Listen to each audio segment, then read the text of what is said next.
Welcome to another Vixa Vaughn romance audiobook. We're excited to have you join us. Whether you're into second chance romance, enemies to lovers, fake marriage, or any other trope, Vixa Vaughn offers you the chance to escape into stories that will carry you away into heart-pounding romance and gripping characters. While we want to get you the full experience, some parts of this audiobook are abridged to stay abreast of YouTube's community guidelines. If you want the full experience, you can always head to Vixa Vaughn Romance and use code VIXA40 to get the unabridged version of this audiobook for 40% off. Now sit back and enjoy the show.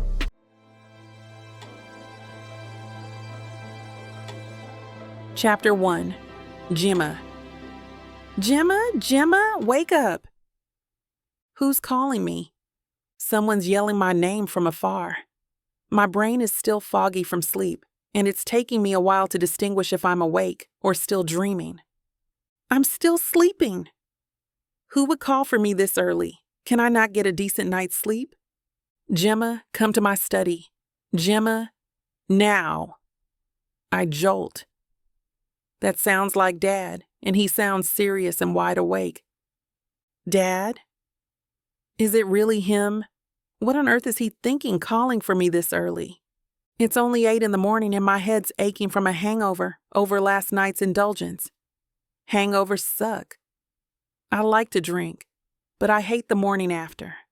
I shake myself awake as much as I can despite the blurriness and dull throbbing in my head. I wonder what he wants me to do now. Dad, I'm very tired and I still want to sleep. I shout so he can hear outside my bedroom door while I dive underneath my pillow and close my eyes shut. Jemma, I will be in my study. You better come now. Wow, he really is serious. I hear his heels as they move away and down the carpeted hallway. It better be good for Dad to wake me up from my beauty sleep. I've been living this way since I graduated from university.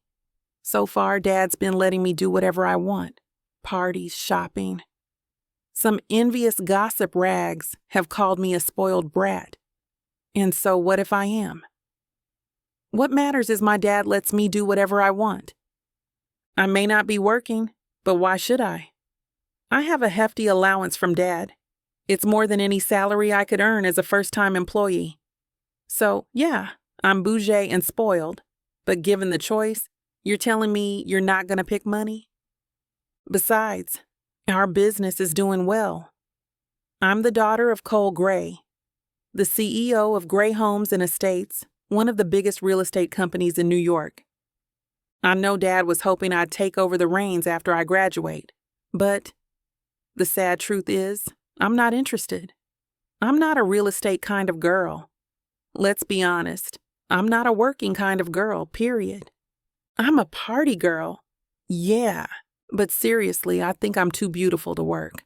I'm 5'4" with deep brown eyes, framed with long curly lashes, pouty lips, and gorgeous hair. My figure is nothing to sniff at either. I have a naturally slim build, with full breasts and a tiny waist. I used to play a lot of sports. It was something my dad and I bonded over. But the breasts and figure I got from my mom. It's unfortunate that my mom died when I was younger.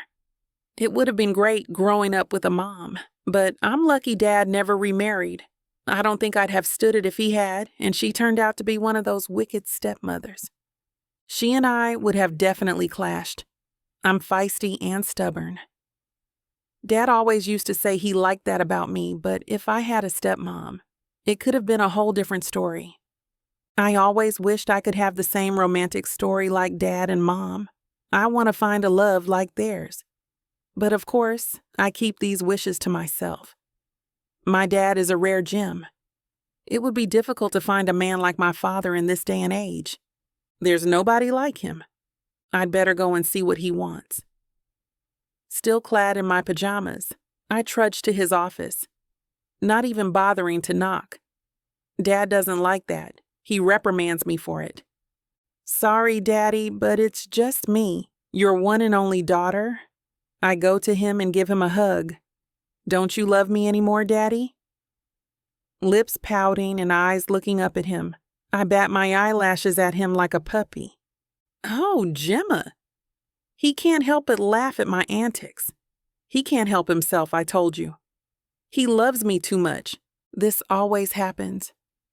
Dad can't bear to be angry with me for long. But he turns serious now and goes to sit on his chair behind a massive mahogany desk. Sit down, Jemma.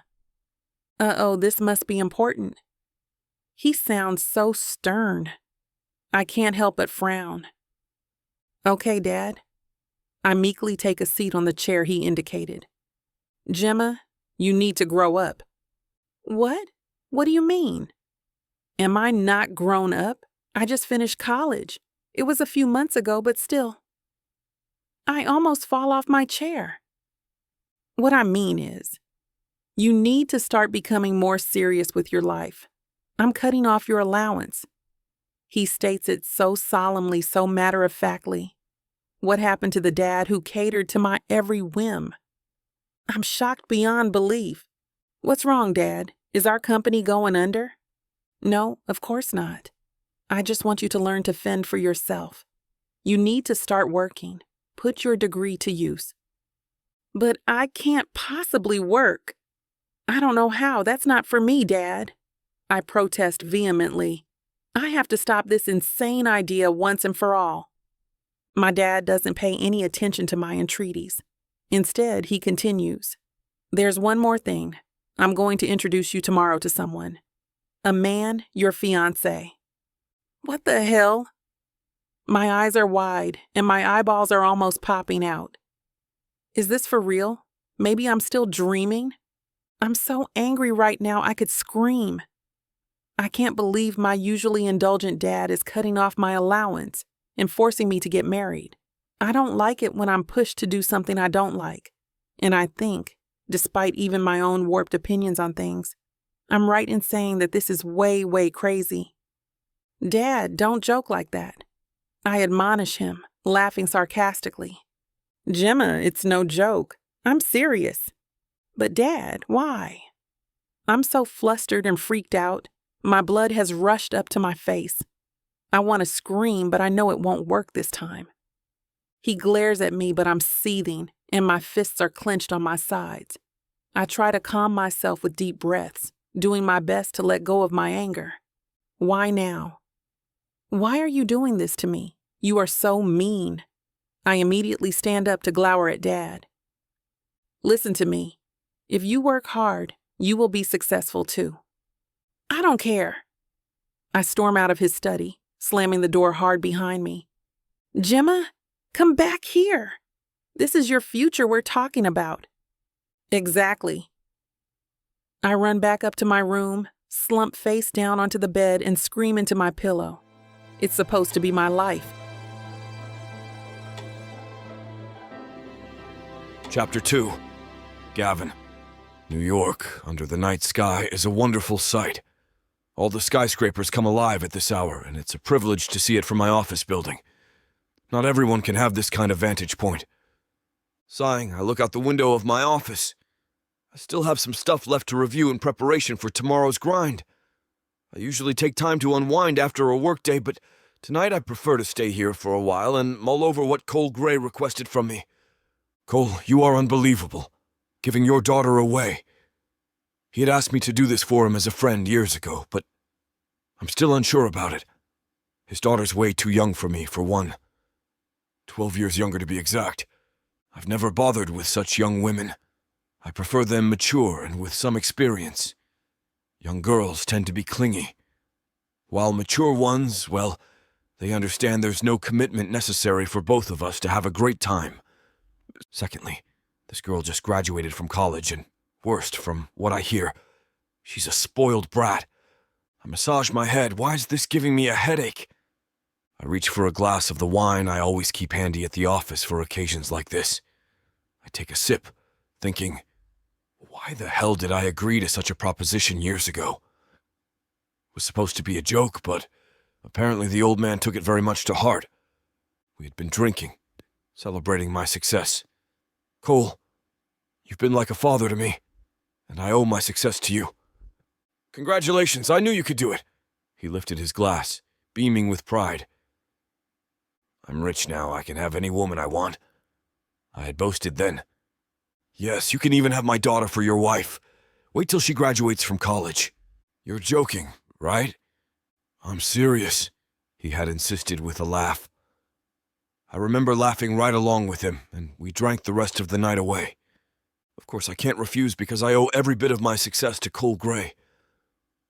Growing up in the foster care system, nobody had wanted me, but Cole saw what I was capable of and believed in my potential. I was a troublemaker trying to juggle part-time work, school, and being bounced around from foster home to foster home. No one gave me a chance, but Cole pulled me out of the quagmire I was in. With his guidance, I reached a turning point in my life. I know you can be successful, Gavin. Let me help you. Thank you, Mr. Grey. I won't disappoint you. I know that. I trust you and your abilities. You have a good head on your shoulders, son. Put it to good use, okay? No more troublemaking. You know what? As a sign of faith, I'll even let you marry my daughter. Mr. Grey, thank you for the confidence, I told him with a big smile. It made me feel so good to know someone trusted me and had faith in what I could do. He was the only one who believed in me, and I can't bear to refuse the old man's request, even if I have to pay the price with my freedom. Now I'm 34 years old and at the peak of my success as CEO of Ingram Tech. I've become one of the richest men in New York. Cole made an appointment with me the other day to remind me of our agreement. Well, I never really agreed to it, but I know in his head I did. Gavin, you can't possibly have known this, but my daughter graduated from university a few months back. This is the perfect time for you and Jemma to meet and prepare for your wedding. What, Cole? What the hell? Remember, you're her fiancé. You agreed to it. But I thought it was just... Are you telling me that was for real? You will love her, my Jemma. I'm sure of it. Jemma Grey, my lovely fiancé. Tomorrow night I'll be meeting her in her family home. I don't know what to expect, however.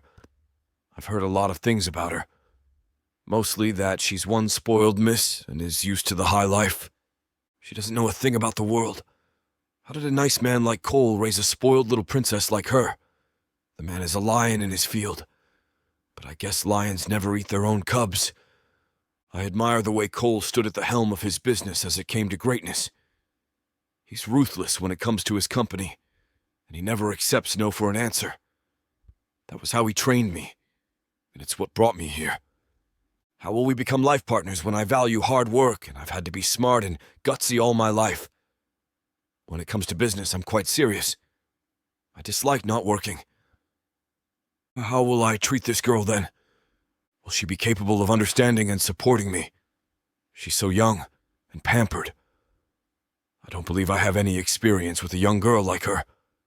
Would she find me attractive? I'm sure for a girl of her age, looks would matter quite a lot. At 6'4", I know I'm not bad looking. I have penetrating blue eyes, hair styled in a crew cut, and a lean build, which I owe to my regular workouts at an exclusive gym. I've had my share of women too, but any relationship I've had has been short and no strings. What the hell is happening to me? I've never cared about my looks before. What do I have to be nervous about? It's probably my pride talking. Even though she's not my choice for a fiancé, I don't want to let Cole down. Well, we'll just have to see what will happen between us. But right now, I'm 100% sure we'll never get along. We won't be the perfect couple Cole has imagined us to be. I gulp the rest of my wine in one go and pour another one. This will be a long night for sure. I have to think of a way to deal with this arrangement. This is a challenge I can't just discard. I have to attack and counterattack after all. This girl probably has no idea who I am. Since her father keeps business separate from pleasure, I've never imagined nor seen Cole as a family man. Sure, he's been like a father to me, on a professional level. I've never met this mystery daughter. I know he's quite professional, and he never displays his feelings openly. Of course, everyone knows he has a daughter, but even though he's told me so many times that I'm to marry her, he never really introduced the two of us. It's probably for the best, otherwise she might wind up being overly clingy and needy. I shudder at the thought, taking more sips of wine to cheer myself. To tomorrow. Chapter 3. Jemma. I mean, he can't be serious. I repeat for what feels like the 1,000th time. Sandy, being a good best friend, is listening. She's been doing a lot of listening, though, and I can tell she's getting tired of it. Still, my father has some nerve springing on me now. Suddenly, that it's a problem that I'm his spoiled rich daughter. Suddenly, I have to work. Suddenly, he's got a marriage arranged for me. I cannot believe him. I thought he would give me the freedom to choose who to marry and who to love, but he just arranged for me to marry someone I don't know and have never met before. Isn't it the 21st century already? Plus taking out my allowance at the same time. Like, what is that about? What lessons do I need to learn? We have everything. Why do I need to work? I've been crying for 2 hours already, and Sandy, my best friend, is just listening to all my rants. I can't believe this. I thought he was bluffing. I thought he would take the ultimatum back, but he didn't. He didn't even chase after me when I ran crying to my room earlier. After he dropped the bomb, won me, I instantly asked my best friend if she could let me crash in her house for a few days. It's one of my techniques. When I leave home for a few days, I always get what I want. So, as soon as I moved into my best friend's house, we went shopping. And guess what? I discover my cards have been frozen. Frozen! As in, they cannot be used. That was the most embarrassing moment of my life. I never thought I'd live to see the day I wouldn't be able to pay for my own things. Well, with my father's money. So Sandy had to pay for my stuff, and we went straight to her house. It's been a couple of hours, but until now, I'm still crying my eyes out. Jim, I really think you need to talk to him, Sandy suggests. I don't want to, Sand. I can't believe he let it go this far, I answer, as my tears continue to stream down my face. I hate losing, especially to my dad. I want him to treat me like an adult. I can make big decisions for myself, and moving out is proof. Come on, Jim. You know he loves you very much. Maybe he's just mad because you took off without telling him, Sandy says, trying to knock some sense into me. But Sandy, going back home would mean admitting defeat, and I don't want that to happen. Plus, I've done this before. What's his excuse? I retaliate. Well, maybe this time is different. It may not be one of those times that he'll choose to turn a blind eye. You should really try talking to him and telling him what you want, Sandy suggests. However much I want to argue, I think she's right. Maybe I'll talk to him calmly. If I sweet-talk him, maybe he'll come around and let it pass. Okay, fine, I'll go home tonight, I reply. Good. Now stop crying, Sandy demands. I smile at her and wipe my tears away. I stop in front of our door and give my keys to our valet. Okay, I need to chill, so Dad will let this slide. Good evening, ma'am, our butler greets. Where's Dad? I ask. He's currently in the dining area, ma'am, he replies. Ugh, he's too formal. I've known him for years. Thomas, you can just call me Jemma. Your family, I tell him. Yes, He clears his throat. Yes, Jemma. I walk slowly as I rehearse what I'm going to say in my head. I need to act sweet. Say sorry and then ask. My heart is beating abnormally loud because of fear. I know I'm a spoiled brat, but I still fear how my dad will react. I know he loves me a lot and he never gets mad at me for long, but this is the first time he's gone this far. I enter the dining room smiling as I see my dad sitting at his usual spot. Hi, Daddy. I kiss him on the cheek. Someone's sitting in my spot. Is he not alone? I try to peer at the man eating the other side of the table. Who could this be? Wait, isn't it tonight? The dinner to meet my so-called fiancé? So is this the guy? The man I'm betrothed to? My dad must be out of his mind. He's so much older than me. Way older. I'm never marrying this man. I want my husband to be young. I've never been attracted to old men. I can't believe my dad actually set me up with this man. What was he thinking? Am I part of some business deal they agreed on without consulting me? I look at the guy from head to toe and turn back to my dad to see him smiling. How can he smile at a time like this? Hello, darling. I'm glad you're back. My dad smiles at me as he wipes his mouth. I shift my eyes to the man sitting across my father and purse my lips. He looks so strict. I don't like that.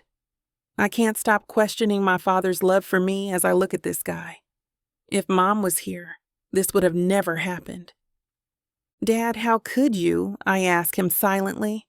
I know he never officially introduced me to the man yet, so maybe I'm wrong, and my dad set me up with his son or something. But deep inside, I know. I freaking know I'm betrothed to this man. I don't know what to do. I can't do this.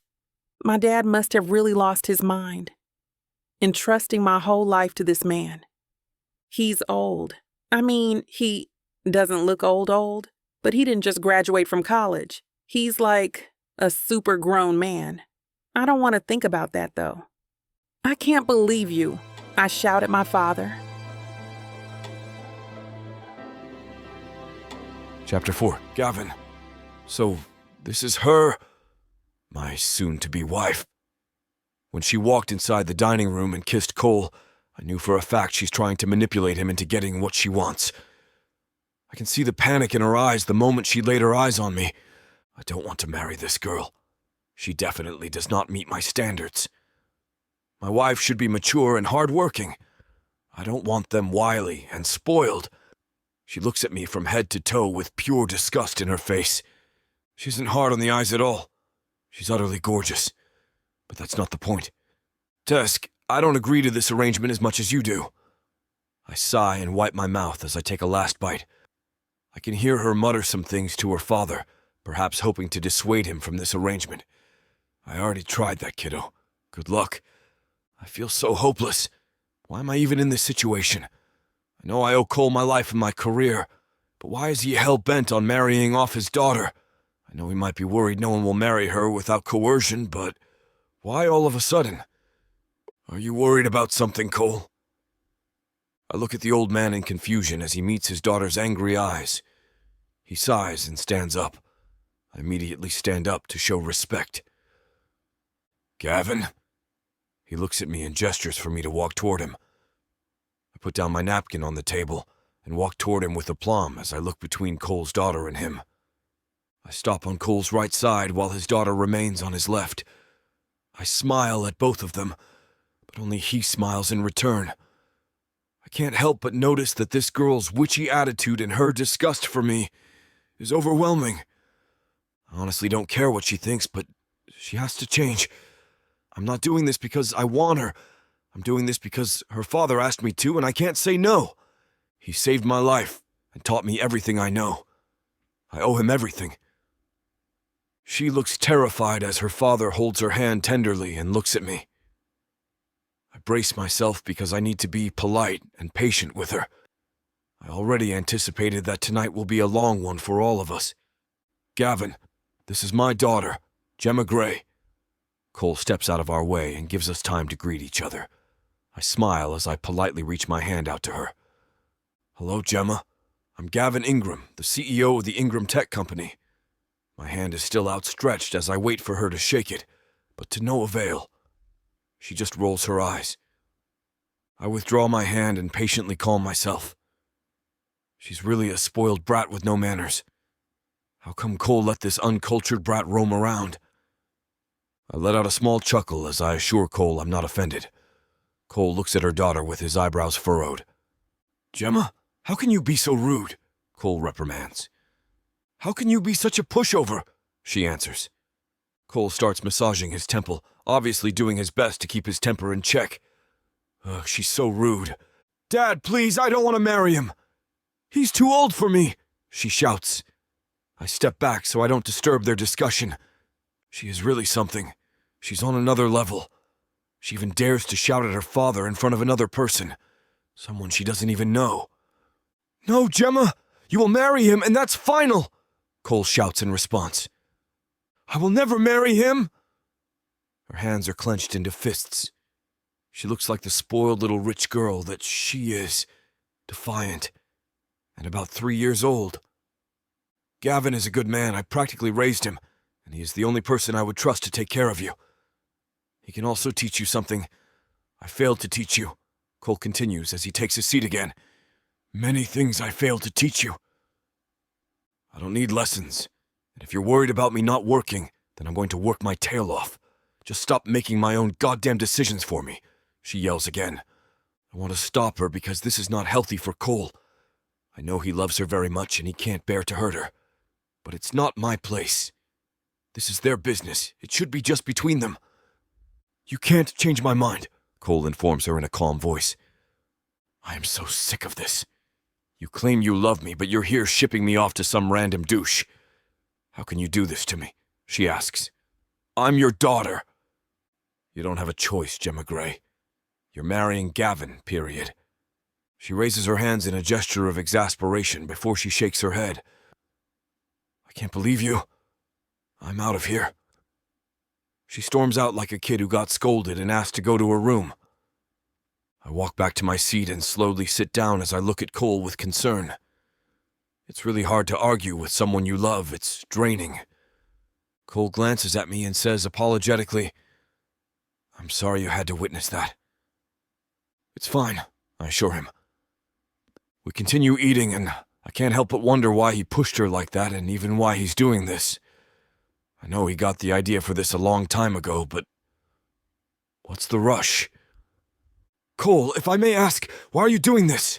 I finally blurt. He contemplates me for a minute, then smiles. He continues eating and doesn't bother to reply. I've resigned myself to not getting an answer, so I just shrug it off and continue eating. I'm dying, Gavin. I have stage 4 prostate cancer, he says simply as he drinks from his cup. I can't say anything. My muscles become numb the moment I hear that.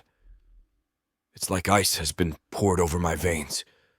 I stare at him in shock. I can't believe this. The man I highly regard, the man who's been like a father to me, is dying. He's the closest thing I have for family. I'm sorry, Cole. It's the only thing I can say. My heart is aching like there's no tomorrow. I can barely get the words out. I'm choking in them.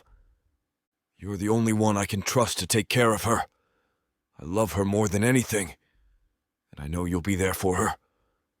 She'll need you, he says, as his tears stream down his face. Chapter 5. Jemma, I'm really losing it this time. I can't let him control my life. I'm a grown woman, and I already fulfilled his wish of getting a degree. He must give me the freedom to lead my life now. What must I do? Dad's not giving me any choice. I would rather work than marry that old man. I don't care that he's kind of hot. I care that I didn't pick him, and suddenly, my whole life has been turned upside down. But I'm up early, and I am going to give what my father wants a chance. If nothing else, if I don't act crazy, maybe he'll listen to me when I tell him that this plan is crazy. Dad usually doesn't eat breakfast alone, only eats if I'm with him. I will cook and bring him our favorite, bacon and eggs, with slices of toast and greens. Power dressing is also key, so Dad can see I'm a grown woman. I grab a classic white turtleneck top with a brown A-line skirt and a sleek brown blazer. I'm raring to go and prove to Dad how capable I am. Once I have everything ready, I get in my car and drive to our company office. Dad can't resist me, right? Good morning. I want to see my dad. I sweetly ask his assistant, who then brings me straight to his office. Jemma, my dear, you're here. Dad is so surprised to see me. His expression is almost comical. Seeing me in the office is something he never expected. I hug and kiss Dad as he ushers me to the couch. In that moment, I notice that Dad has grown older.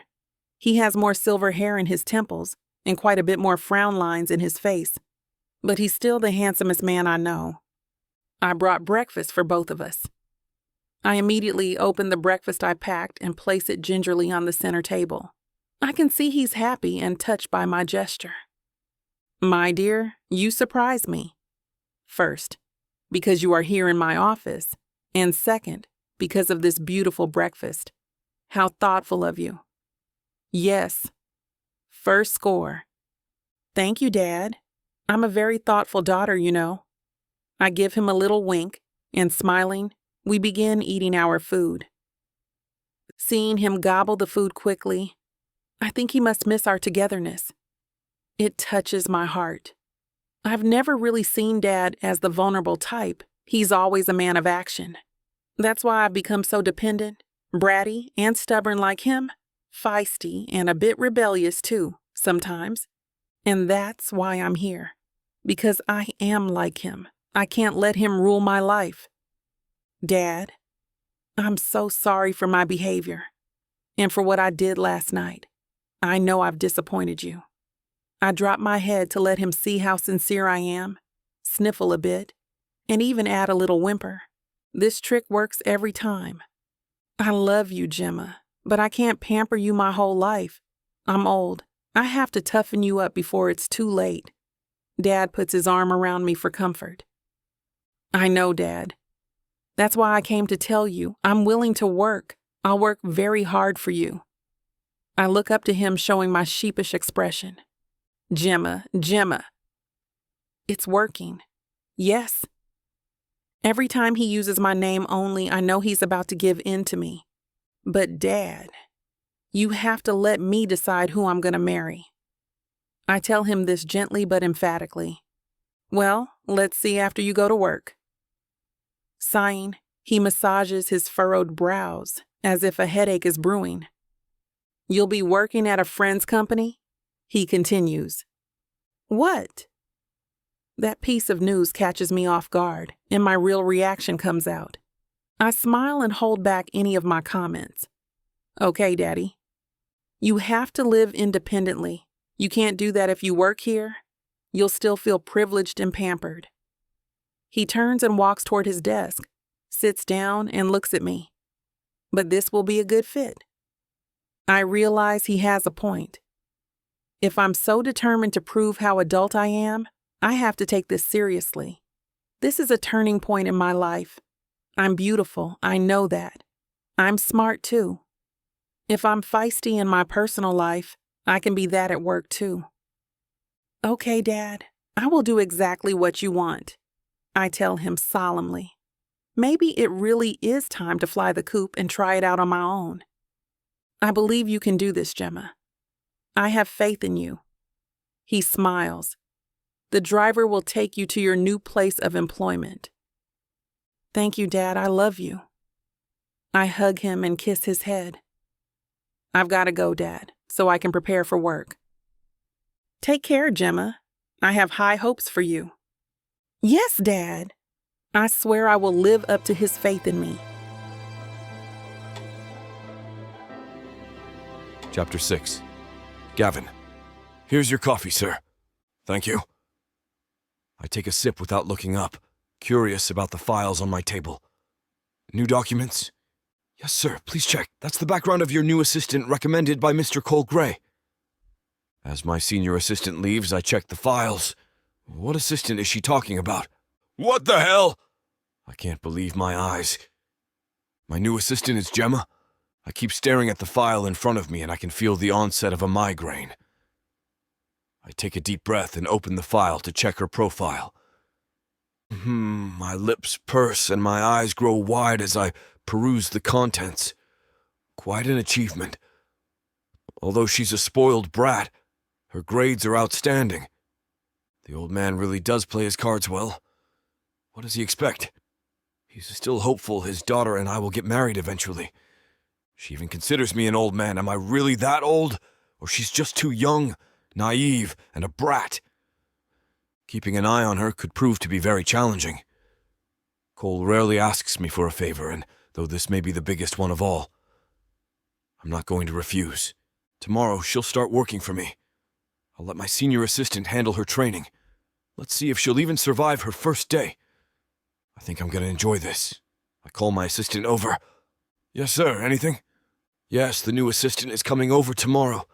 Please brief her about our company and the work she needs to do for me. Got it. Also, make sure you run through our daily routine. What you usually do for me, like coffee in the morning, bringing in my messages. The little details and stuff. All right, sir, is that all? Yeah, make her work hard. My senior assistant is very efficient, and she heads the pool of executive assistants I maintain to keep this busy office running. She leaves, and I look at the pile of contracts that need signing, in addition to the special projects we're about to launch. I immerse myself in work, and the day passes by quickly. I wake up with a headache again, knowing Jemma will be at the office today. I don't know what to do with this girl. Cole, why did you let her get away with such behavior?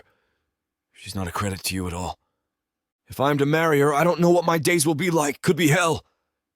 But I owe the old man a lot. I can't say no. Let's just see what this girl is made of. I have to tame her somehow. It might take a while and will surely demand a lot of me. Sighing, I head to the gym first to release some of the stress I'm feeling. After releasing all my extra energy, I make myself a protein shake while watching the latest news in business. Choosing my suit will be a breeze since all of them are neatly arranged according to color, and I keep them simple. Only shades of blues, grays, and blacks. I decide to wear the blue suit today. It's less severe and more approachable. I'm on my way to the office, pumped and ready for the day's grind. The first challenge will be Jemma. My senior assistant always makes sure I have coffee as soon as I sit on my chair, but today, that girl will have to do it. What will her reaction be? I use the private elevator to my office so she doesn't see me. I could care less about her, but I'm looking forward to this. I check her file again. She's into sports. I like that. What's this? She cooks. That must be the only good thing her father has taught her. But still, a spoiled brat. What will become of her? Anyway, I've decided to accept this challenge, and the result is yet to be determined. Why the hell is she even occupying my thoughts today? I'm literally shaking my head to toss these thoughts away. I keep the file in the drawer and dig into the rest. I check today's schedule just to be sure, and yes, I have a meeting with the staff regarding our special projects and then some more business meetings outside. Where's my coffee? I check the monitor and press the button informing the pool of assistants I'm here. What's the hold-up? I see the senior assistant is teaching Jemma the coffee blend I prefer. Hope she gets it right. Here she comes. I see her walking toward my office, bringing a small tray with the mug of coffee in it.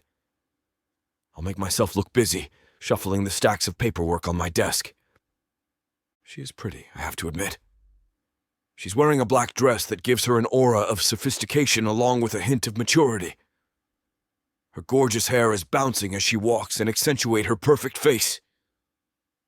I'll face the window so she doesn't see me right away. Then I'll turn when she puts the coffee tray on my desk. She knocks at the door and opens it carefully. Come in. Moment of truth. Your coffee, sir. She's about to put the tray on my desk when she sees the pile of work on my desk. She moves a few pieces of paper to the side, making space before looking at my chair, which is empty. I slowly turn and look at her. We're now face to face. She looks shocked. You? She asks. What the hell? She's kinda cute when she's angry. If looks could kill, I would be a dead man. I growl. I'm your boss now. Watch your words, girl. Chapter 7. Jemma. No way. No way. Why the hell is this man here? When my dad said he called in a favor from one of his friends to take me in as an assistant, I expected a short old man with gray hair and a cane to be my boss. Not the kind of old man who could pass for a Hollywood actor. Wait, I guess my dad never did tell me which friend he was talking about. I should have known it would be Gavin Ingram. Damn it. Why didn't I ask when I had the chance? I want to scream as my dad's words echo in my head. For all that my father dotes on me, I can't believe he's cruel enough to pull something like this. On me, his only daughter. He really can be cunning when he wants to be. What the hell? The words are out of my mouth before I can control myself, and I instantly regret it. I'm about to apologize, but stop when he utters his next words. "I'm your boss. Watch your words, girl." My mouth hangs open in disbelief. How dare he call me a girl? I'm a grown woman who knows how to take care of herself. I don't need to take this insult from him. This man grates on my nerves more than anyone I've ever met. And I've met a lot of annoying people in my life. Fine. I'll show him how much of a woman I am. Calmly, I take a deep breath and push my anger down. I'm sick of people treating me like a kid just because I'm in my 20s and don't have any work experience. I'm fresh off of college, yes, but my intelligence makes up for my inexperience in the office, as if being employed is a sign of maturity. Who the hell even decides that? I defiantly glare at Gavin, letting him know that just because he's my boss doesn't mean he can bully me. I agreed to a job so I can learn the ropes of the business industry from someone other than my dad. He doesn't budge, as expected from a hardened businessman. It's unnerving how much he looks down on me. He sees me as an heiress who never had to lift a finger to get what I want, and I won't try to deny that. But I lived my entire life watching my father work for a company he built himself. I'm not as ignorant as he assumes. I don't know how long our stare-off lasts, but at one point, I had to bite my tongue so I don't lash out at him. I already accepted this job. No backing out. I came here willingly because of an agreement. My choice. Even though I was tricked into working for this particular company under this particular boss, I did promise my dad I'd get a job. That's the important part. I also came here because I wanted to prove something to Dad and to myself. That I can function in society like a normal person, and that I don't need his money if I have to give up my freedom for it. I can't break my promise just because I don't like my boss. He may be a jerk who hates me, but that shouldn't discourage me. Besides, if I back out now, Mr. Gavin Hotshot Ingram is going to think I can't handle him. And I can't have that. I'm a pretty stubborn girl. I mean, woman. I'm a woman whose determination and resolve cannot be swayed by a 6'4" hunk, especially one who doesn't respect me as an adult. After what feels like an eternity, Gavin finally presses a button on his desk and calls for one of his staff. "Stacy," he says in a commanding voice that would have had my spine tingling if we'd met under different circumstances. Unfortunately, all I can hear is the cold tone of a man with a stick up his butt. "Come in and meet our new assistant." A tall woman with hair in a neat ponytail and thick glasses walks in after a mere 3 seconds. I suppress the urge to run my fingers through my hair. I forgot that some office workers are too caught up in their work to care about appearance. God, I wouldn't be caught dead with my hair in a ponytail. "Stacy, this is Jemma Grey, the girl I told you about." There he goes again calling me a girl. High road, Jemma. High road. You are a woman. A lady who doesn't let anyone get under her skin. Even I'm surprised by the amount of self-restraint I have to muster. Discreetly, I suck in a breath and face Stacy. I offer her a small smile, which she doesn't return, and I know in that instant, she's as stiff as her humorless boss. Stacy will show you around the office and brief you about your responsibilities. Gavin addresses me like he's eager to get rid of me. I give him a nod and a scowl, keeping my mouth shut until Stacy and I leave his office. My hand starts shaking as soon as the door closes. I'm so angry it's hard to contain. Stacy doesn't bother looking at me as she explains all my duties as an assistant. My brain, still caught up in my anger, doesn't comprehend anything. Vengeful ideas flash through my mind even as I try to hold them back. Only when we reach my desk do I snap out of my plotting. "This is your cubicle." I stare in horror at the small area. "Where's the rest of it?" I stupidly ask, even though I already know the answer. Ponytail lady ignores me, thankfully, and turns on the computer. She shows me the files I need to work on and what I need to do with them. Aside from computer work, she calls someone over to place a mountain of folders on the empty side of my desk. Wow, that bastard planned this, didn't he? Dumping a heavy workload on me right off the bat.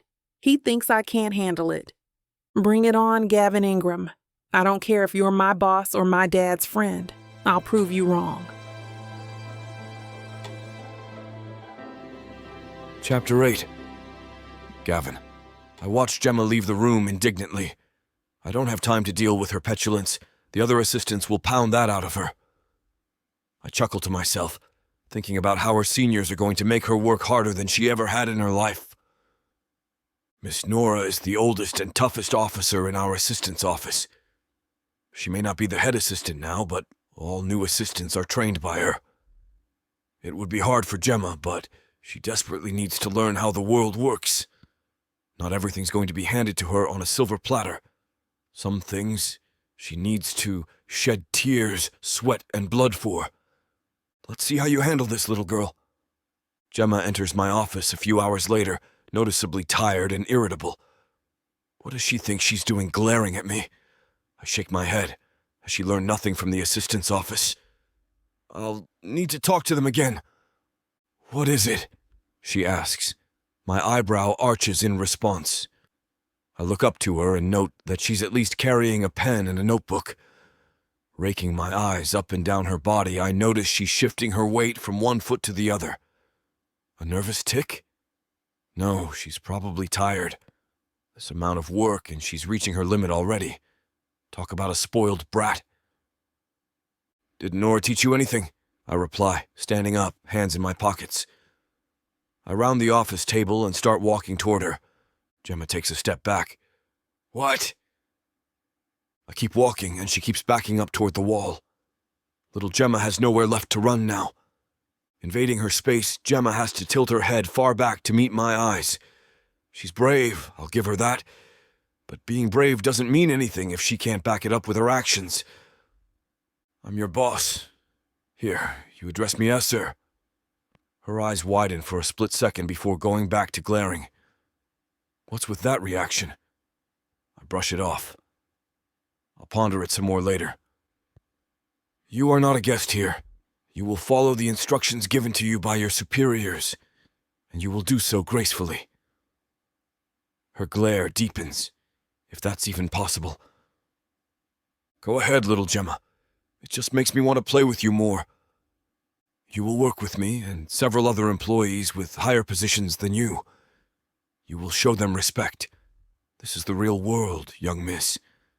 There's no time to play games. I slowly back away from her, assessing her as I do. She looks a bit shaken, but the glare is still in place. I think that's enough scare tactics for today. I requested some files for my meeting. Have them on my desk ASAP. Nora will train you for the rest of the week. I expect you to be better by then. I return to my seat and go back to work. Oh, and a coffee, I add. Another cup won't hurt, plus it's such a good opportunity to boss her around. Not from the Starbucks across the street. Ask the other assistants where I like to get my coffee. From the corner of my eye, I see she's grasping her pen so tightly her knuckles are turning white. She heads for the door before abruptly turning back around. Anything else? She asks, which earns her another eyebrow raise from me. Sir? She belatedly adds. That response earns her a smirk. See, it's not so hard to follow rules. That'll be all. You're dismissed. Jemma all but storms out of my office. If she wants to survive in this office, and in the real world, she'll need to learn how to control her emotions. Being an open book is like giving your enemies ammunition to use against you. Despite all that, Jemma seems to be a capable girl. As long as she follows my rules, she'll be fine. I sneak a glance towards the glass door of my office to see Jemma talking to my previous private assistant. Whatever Jemma's hearing, she's jotting down on her notebook. In a second, she's grabbing her purse and walking to the elevators. I can't help but grin. She's cute, and I'm quite enjoying myself watching her run around doing little errands for me. I press a button on my office telephone and another assistant walks in. "Anne, have Nora come into my office." She nods. I need her to brief me on all the tasks handed to Jemma. I might have some things to add. "Understood, sir." With that, she exits the room. "Now, Jemma, let's see what kind of employee you're going to be. I have plenty of things planned for her. Surely Cole won't begrudge me teaching his daughter the ropes on how to survive in New York. If she's weak, she'll drown. She needs to learn that not everything will work in her favor." Jemma returns half an hour later, serving me the coffee she had to walk 3 blocks for. "Your coffee, sir." I take the cup and tell her, "If you find it uncomfortable to regard me as your superior, you are free to leave my company."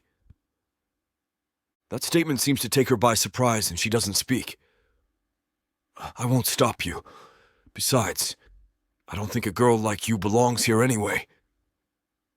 Gemma's rage is evident in the redness of her face and her clenched fists. She's upset. Good, now let's see how you'll respond to this.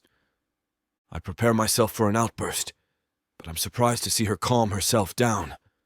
She slowly takes deep breaths, and her fists loosen themselves. "If there's nothing else you require, I'll be at my desk," she says in a low, calm voice. "I'll show you what a girl like me can do, sir." The sarcasm in that last word hits me in places I don't expect. Jemma exits the room and returns to her desk. "We'll have a grand time playing with each other, little girl." Chapter 9. Jemma. Gavin and I must have been mortal enemies in our past lives if his reincarnated self still holds a grudge. Any moment, I feel he will just stab me from behind. This old guy sure knows how to piss me off. He keeps provoking me, even encouraging his other assistants to give me orders and have me run errands for them too. One after another, heaps of papers are being stacked in front of me, sending me to different departments for files, rushing and speeding in every hallway. Wait, am I supposed to errands for everyone as well? I ask his head assistant, who replies with a nod. I roll my eyes in pure anger. It seems that soon I'll have to make their coffees as well. Since the time I arrived, I haven't had a chance to sip my coffee. I lost track of time running around and doing everything they asked me to. And all the while, I thought this would be more of a computer-based job, but it seems that it's not the case. The whole time, I was asked to go from one employee to another. There are so many, I don't even bother to ask their names. I just dump the papers at their tables, and before I can leave, they issue me another order. It's a huge mistake that I decided to wear my precious pair of Christian Louboutins. These damn heels are killing my feet. Who would have thought I'd be doing errands for everybody today? I swear Gavin intended to do this. What the heck is his problem? He must have gone crazy. I'm 100% sure he has. How can Dad be friends with this horrible guy? Does he know what Gavin is doing to me? Bursting with anger, I still want to show Dad I can withstand the challenges at work, survive, and make him think twice of his decision. The employees won't even allow me to rest for a while. "Send this immediately," one old lady shouts at me as I pant from all the walks and runs. A lot of these employees have attitudes which are way beyond acceptable. I can't believe they're doing this to a daughter of a business mogul. They shouldn't be doing this to anyone, regardless of their position. After being a slave, running to and from left and right, I finally get to rest. Honestly, I don't bother sitting anywhere, even on this hard and wobbly chair because of my swollen feet. I give my feet a massage while stretching my also aching back. I'm at my peace when someone interrupts me. "Ms. Grey, Mr. Ingram asks that you deliver this to his office." Pointing at myself, I raise my eyebrows at her. Why does it have to be me? Oh, please spare me a minute. She replies with a sigh. "This is an important document, Ms. Grey. It's needed for tomorrow's meeting." If they're that important, why does it have to be me who delivers it? Fuming inside along with my swelling feet, a sudden idea comes to me. Okay then. Grabbing the files from her, I think I've finally found the perfect revenge for him. I feel so proud of myself. I will make sure this will serve as a lesson not to mess with me. My mind is already envisioning how my retaliation will happen. It's payback time, Gavin. Laughing like a lunatic. I can't help but pat myself on the back for having the idea in the first place. Rubbing for the last time, I slip my feet back into my Louboutins again. Wearing them again makes me feel like I will succeed with my plan, like a boss. I know they might have hurt me today, but I will claim victory from them as well. Upon arriving at his office, I realize he's not even here yet. Good timing. I take out the file, leaving only the first page and hiding the rest of the papers. Inside his room is a photocopier, which I will need to put my plan into action. Making sure nobody will see me, I inspect the area outside his office. Looking left and right before closing the door to his office. The excitement is thrilling as I giggle devilishly. I take my skirt off along with my black lace thong. Let's see how the board members will react to this. I sit on the scanner and start scanning my butt.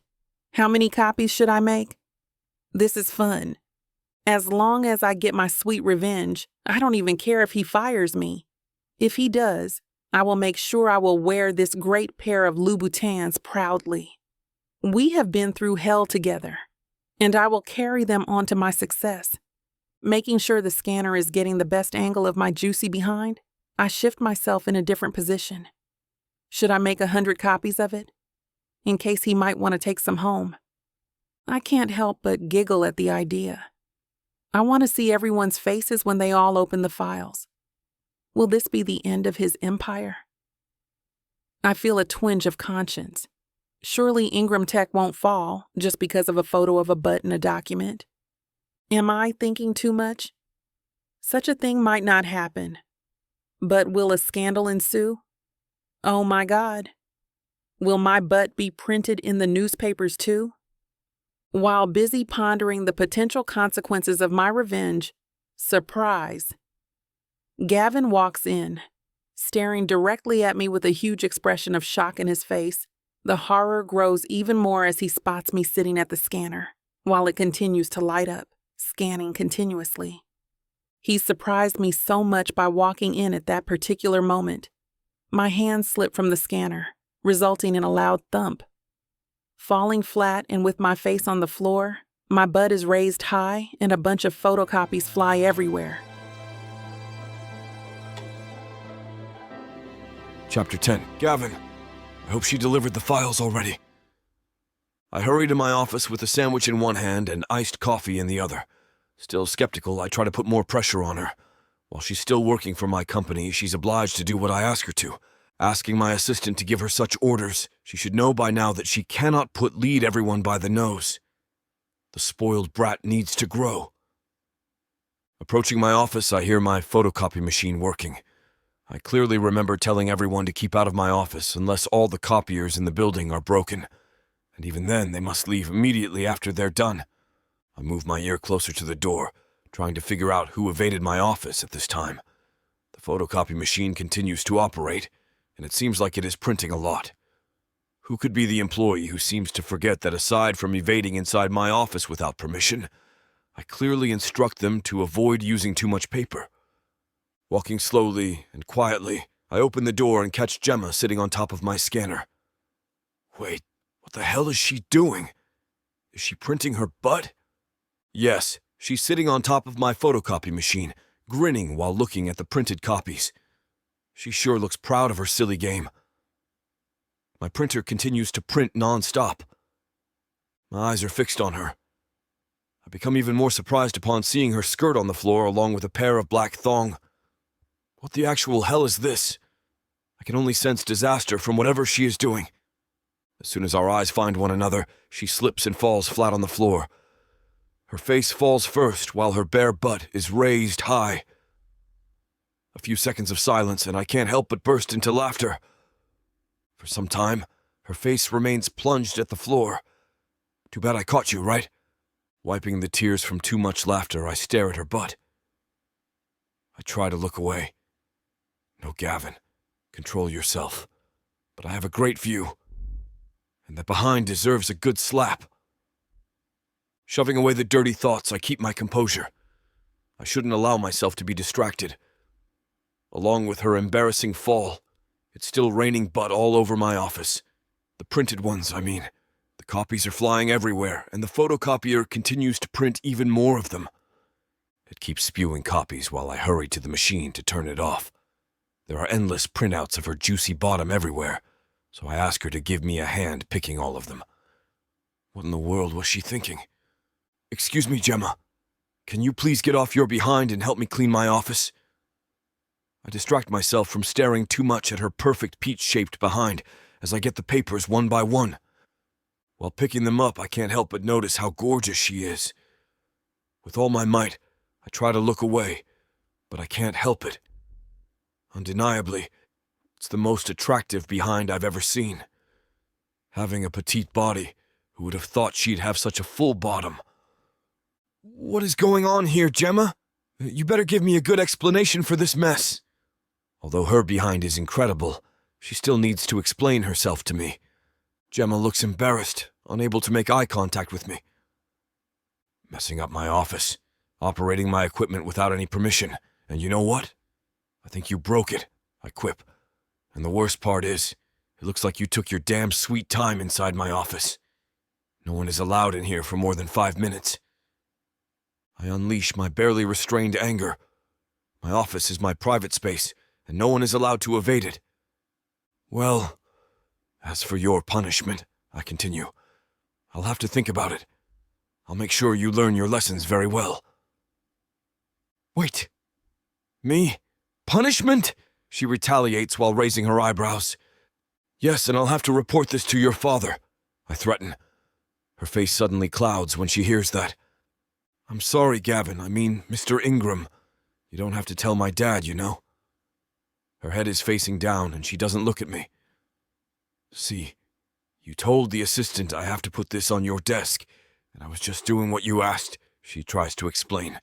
Jeez, I can see no sincerity in her at all, but I have no wish to further discuss this at the moment. I have high respect for Cole. I won't let myself get carried away from lecturing her. Leave. Just leave.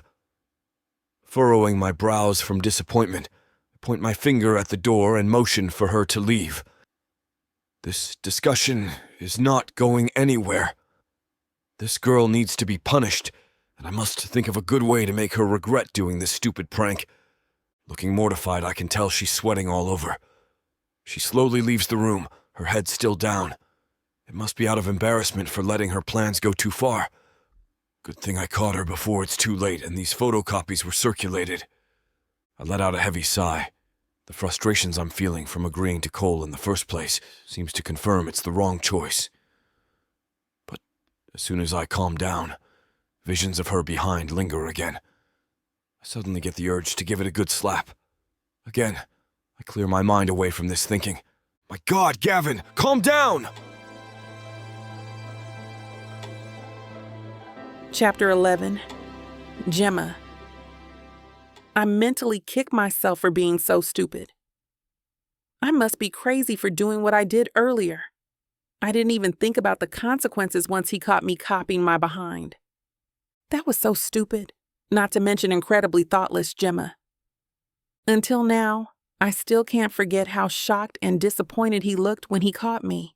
That was a really crazy and childish move. I was so caught up in the thought of getting my revenge, I didn't think about the possibility of getting caught.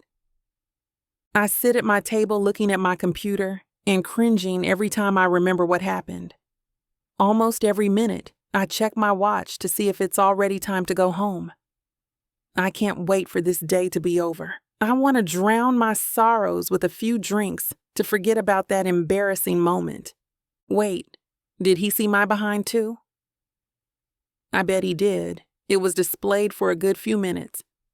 Ugh, I'm going to die from embarrassment. I lay my head on the table and try to cast my memory back to the farthest part of my brain. I am so mortified. I just want to forget everything that's happened. Finally, I see everyone standing up and preparing their things. So I check my watch and realize it's time to go home. I hurriedly prepare my belongings. I can't wait to go home. Jemma, Gavin calls from his office. Oh God, what is it this time? I still don't want to face him, but I have no choice. Is he going to punish me for what I did? Make me run an errand until midnight? Or ask me to print my behind 100 more times? Ugh, the dread is killing me. I fix myself and walk toward his office. My heart is beating so fast, nervous of what he might do. Is he going to fire me? I know I didn't give a damn about getting fired earlier, but on second thought, I want to prove to my dad I can work. I slowly open the door to his office and let myself in, standing awkwardly in front of him as he finishes reading his papers.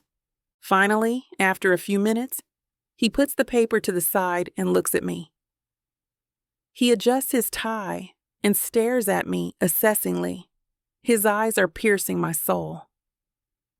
I bow my head because of embarrassment and clasp my hands together. Minutes pass and he still doesn't say anything. I've thought of a fitting punishment for what you did, he says huskily as he places his hands to his lips. I look at him in confusion the moment I hear what he said. What punishment? My body freezes as he motions for me to come closer. I don't know what to do. I'm frozen. My body is in fight or flight mode, but I can't let him see that I'm afraid of him. Hell no. So I force myself to walk toward him, lifting my head to look at him head on. He looks at me from head to toe and stops at the skirt I'm wearing. I was caught off guard when he suddenly yanks me forward. I'm even more mortified to find myself actually sitting on his lap a second later. I can feel his heavy breathing. He forcefully bends me over, with my chest on his lap and my butt directly in front of him. If you want to know where this naughty scene is headed, you'll have to get it from VixAvaughnRomance.com. This platform has rules and guidelines that we have to follow in order to keep these free stories coming. Find any Vixa audiobook on her website and use code VIXA40 for a 40% discount to make up for these interruptions. Let's return to the story. I hope you're enjoying this audiobook by Vixa Vaughn. If you want to keep hearing more audiobooks, then please hit that subscribe button and like the video. It may seem insignificant, but the more people that subscribe, the easier it is to produce more audiobooks in the future. So please help us out and subscribe to our channel. Thank you for listening, and now back to your book.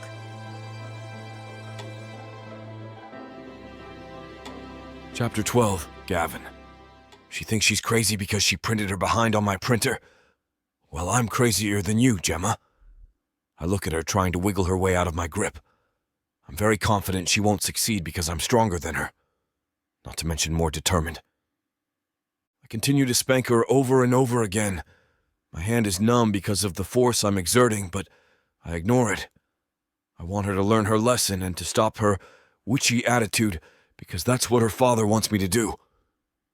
He didn't specifically say spank her, but I think it will be for the best. My hand is on fire because of how hard I'm hitting her. I'm hitting her harder than she deserves as a way to tamper down my lust. I want to bend her over my desk and just screw the hell out of her. I lick my lips as I look down to see her reaction. I catch her biting her lips, and the action just makes my manhood harden. I guess I stand corrected. She's not a girl anymore. She's a woman oozing with sex appeal. All I can think about right now is how much I want to screw her. I want to hold her perfect behind and screw her really hard from behind. Ugh, I can barely suppress my urges. I'm a man and I have my needs. Seeing this perfect behind in front of me is not really helping me focus on my goal. Gavin, just calm yourself down. You have to stop with your fantasies. I can hear her heavy breathing as I continue to spank her hard. I only plan on spanking her 4 to 3 times, but her reaction is making me unable to stop. She stops wiggling, which makes me turn to look at her. She's somewhat enjoying this. I can sense she's aroused, and it's not a good thing for me to know, because it's making it harder for me to stop enjoying this. My manhood is growing larger and larger every time I hit her, and I know she can feel it against her belly. I can also feel her chest against my legs, damn it. They're full, large, and I just want to squeeze them. This has to stop. I close my eyes and breathe out slowly. I shouldn't continue this or else I won't be able to stop myself anymore. I massage my temples with my left hand and continue breathing out. As soon as I get my rationality back, I stop hitting her and pull her up to stand. She looks at me with confusion and I push her away, telling her to go. She runs without looking back. This is too early. I shouldn't be feeling this. She was only a girl in my eyes 2 hours ago, but now I see her as an appealing, sultry woman. Spanking her was a good plan 30 minutes ago, but now it's become a bad one. For me, at least. How will I ever forget her perfect behind? How will I forget her silent moans? The look on her face when she tries to suppress her lust. I will never forget everything that happened today, and that will really give me an edge. I've been sleeping with women better than her, but she's different. She's my fiancée, albeit an unofficial one. Trying to disrupt my fantasies about Jemma's behind, I take the papers again and try to read. These proposals are stupid and fraudulent. Anyone who reads it will quickly sense that the person who wrote it is planning to rip you off. I throw the paper in the garbage and start trying to read other proposals. I stop reading because I can't stop thinking about what happened. I think Jemma will hate me for what I've done. For sure. Given her age, I know I embarrassed her for sure. It would just give her all the more reason not to marry me, and that will be to my disadvantage. I promised Cole I'll help his daughter and marry her. Now, I just gave her more reasons to hate me. I shouldn't have let my anger and lust take over. When she was printing her ass and fell with it in the air, my anger at her defiance pushed me to spank her. I let my emotions get the better of me, and that's not going to help the situation at all. My arousal is starting to grow again because of my memories of spanking her. I should have stopped and kept my lustful desires to myself. I don't know what I can do to win her over anymore, or even if it's my job to. I just know I need to teach her a lesson and guide her to the right path. However, deep inside, I want to win her over so she'll trust me. In that way, I'll be able to help her and fulfill my promise to Cole, without letting my lust take over. I pull my hair in disappointment and the annoyance. This is all my fault. I wouldn't be caught in this dilemma if I'd kept my desire in check. Now, I can't stop thinking about screwing her and punishing her all the time. Once I get a taste, I can't stop. It's addicting and infuriating all at the same time. I lay my head on the table, trying to stop myself from thinking about Jemma and focus on my plans to get her on board with Cole's plan for us to marry. I can't stop blaming myself for what happened. I shouldn't have done it, no matter how much she needed it. I just hope Jemma won't hold it against me, and I hope I can stop thinking about her perfect behind. Soon.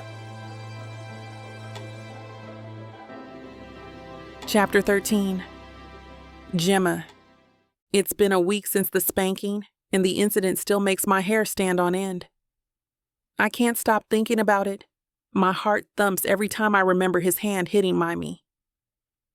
Sleep is eluding me. I haven't been able to sleep for a few days now, because of the memories. Right now it's already 2 a.m, and I'm still awake, sweating, despite the air conditioning on high. I haven't gotten over it. Yes, I'm stunned by the kind of punishment he gave me, but in the end, it felt so good. I never knew punishments can be this exhilarating. I want him to touch me again, to let those big hands of his caress me, punish me, whatever. This is crazy. I'm even having sex dreams about him. Yes, I want to screw the man. I've been suppressing my urges for days now. I'm always wet thinking about him. Even the faint whiff of his cologne, which lingers after he's left the office, makes me want him more. How can I focus on my job? The senior assistant is strict, and she makes sure I have no idle time. I'm even wet now. Oh, Gavin, why did you have to spank me? It ignited the passion inside me. Passion for you, the fiancé I don't want. I'm so frustrated and morning's almost here. I have to force myself to sleep, so tomorrow I can be fresh when I see him. After a few more seconds reminiscing the feel of his hand spanking me, I fall asleep. The alarm clock keeps ringing. It's already 7 o'clock. I have to be at the office before 9. I stand up at once, hitting the shower to wake myself up. Not bothering with breakfast, I rush to prepare myself. I can't be late. His coffee must be on his desk the moment he sits. I'm already well versed with all his habits, his likes and dislikes. I listen attentively to all the instructions given to me. Mistakes are not in my vocabulary right now. Luckily, a cab is waiting and off I go to Ingram Tech. I barely make it to the office in time. After the spanking, I don't linger inside his room. For any reason. I still make his coffee, but his senior assistant brings it in for him. My emotions are running wild. I can't contain this turmoil. Maybe he's feeling the same way because he doesn't talk to me too. I hope he feels guilty about what he did and he finds a way to apologize. A lot of times I want to approach him, but my nerves fail me. Putting my donut and coffee on the table, I start munching. I keep my bag in my cubby and proceed to the pantry for the boss's coffee. After preparing it, I hand it to the senior assistant. The day is almost ending, and some of us are preparing to go home. I sigh. Another day without seeing him. Out of nowhere, the senior assistant approaches me. "Jemma, please bring this file to Mr. Ingram's office," she says, handing over a folder. "Okay, let me have it. I'll bring it to him." I stand up, fix my pencil skirt, and don my matching black jacket over my gray shirt. I knock on his door, no answer. Maybe he's busy. He'll see me on his monitor anyway. Letting myself in, I immediately look around and don't see Gavin anywhere. I'm frustrated he's not here. Where could he be? Then I hear moaning from the bathroom. I put the file on his desk and slowly inch my way to the direction of the moan. I'm curious, afraid yet excited at the same time. Will I see Gavin in action with a woman? The bathroom is inconspicuously located behind his wall of books. But why can I hear him? I thought it was soundproof. Maybe the door's open. I'm almost at the bathroom door, which is, my guess was right, slightly open. No wonder the moans are so loud. I open the door wider. Gavin. Well, things are heating up again. You know what to do. Go to BWWM to get the dirty details that this platform won't put on the air. I know it sucks, but at least you can get a 40% discount with code VIXA40 to make up for it. Use it while it lasts and apply it to every digital product in your cart. Back to the story. Chapter 14, Gavin. Her tight behind is still very clear in my mind. It's been blurring my vision since I saw a photocopy of it. When I spanked her, her butt cheeks warmed and reddened. If you want to know where this spicy scene is headed, you won't be able to hear it now due to this platform's guidelines and restrictions.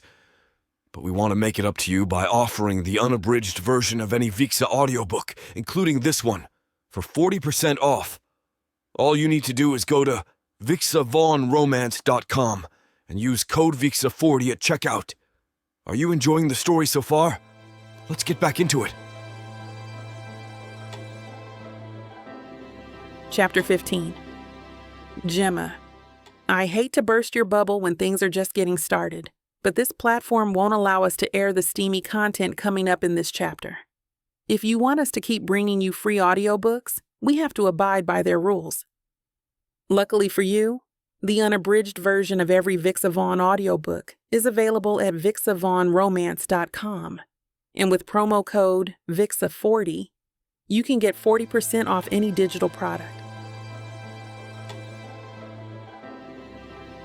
Chapter 16. Jemma. Holy crap, I just slept with Gavin.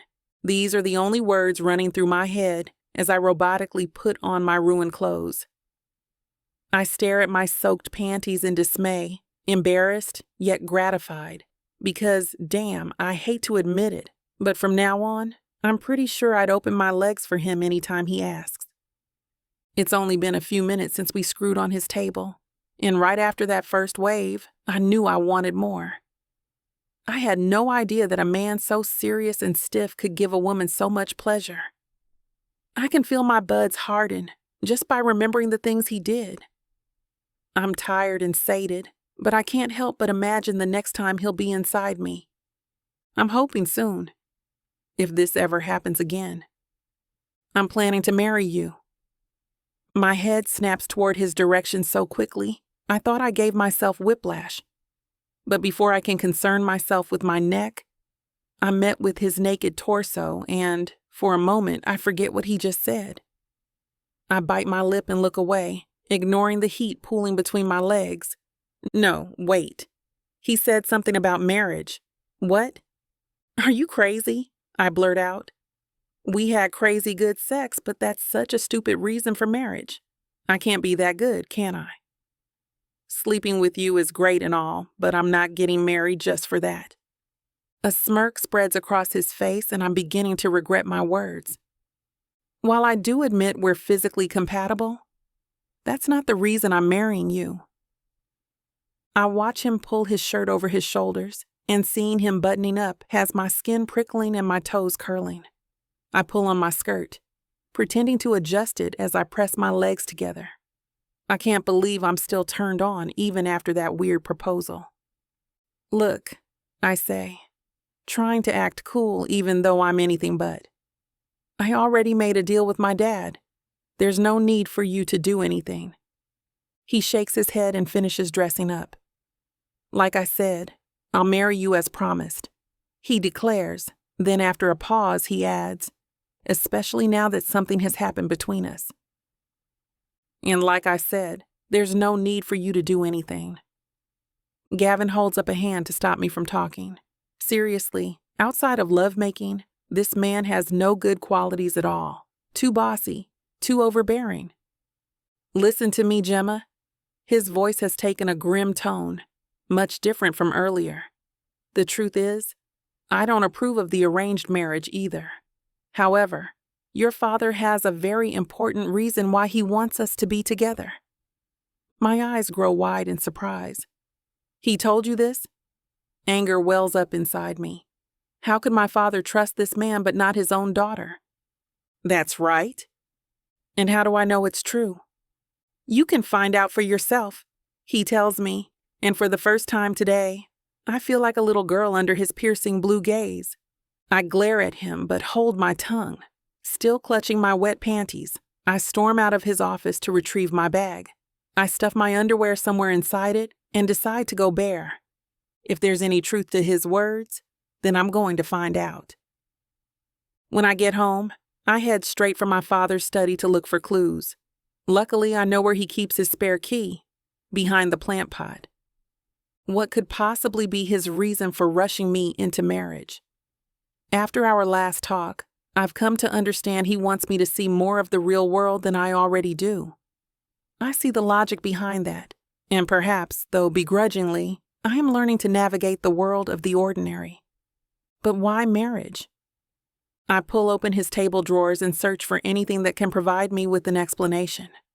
My father likes to keep things in order, so it shouldn't be long until I find one. Unless, of course, there isn't anything and Gavin was just messing with me. Frankly, I'd prefer that. I'm a little scared of what I'll find and how it can change my life. I scan through several documents, heart beating wildly in apprehension. Then, among the folders on the lowest drawer, I find a hidden envelope. I pull it out and, holy hell, it's my dad's last will and testament. If he's rushing things, then could it be? I shake my head furiously to get rid of the thought. Don't be stupid, Jemma. Don't you dare think like that. But as I continue to rummage through the drawers, I soon come across another envelope. This time, a medical one. It looks recent. I gulp as I flip it open and pull the contents out. Please be nothing important.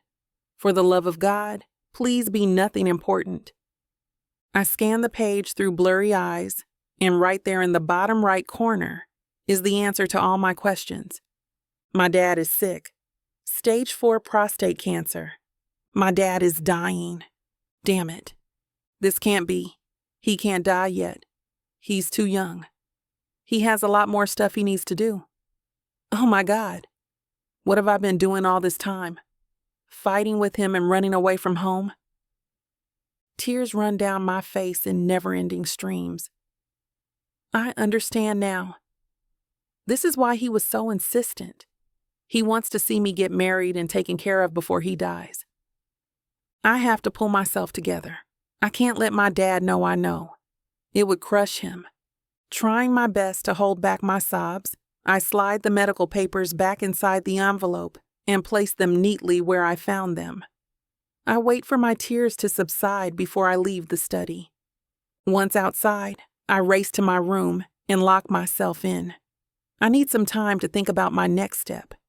The only way to make up for my bad behavior is to make my dad the happiest man before he takes his last breath. With a little hesitance, I pick up my phone and call the one person who can help me, Gavin Ingram. Chapter 17. Gavin. I get out of shower feeling refreshed. I rub my wet hair and walk toward my closet to get comfortable clothes for sleep. I smile as I remember the good day I had today. My phone rings out of nowhere, so I have to go to the living room to get it. This better be important because it's so late already. Unknown number. I don't answer unknown numbers, but my gut tells me to make an exception. I sigh and answer the phone.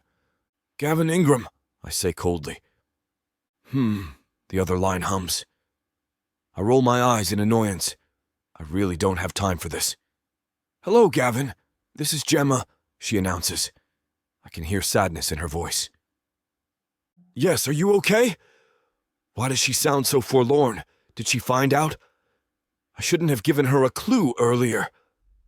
I know, she sobs. I sit down on the couch.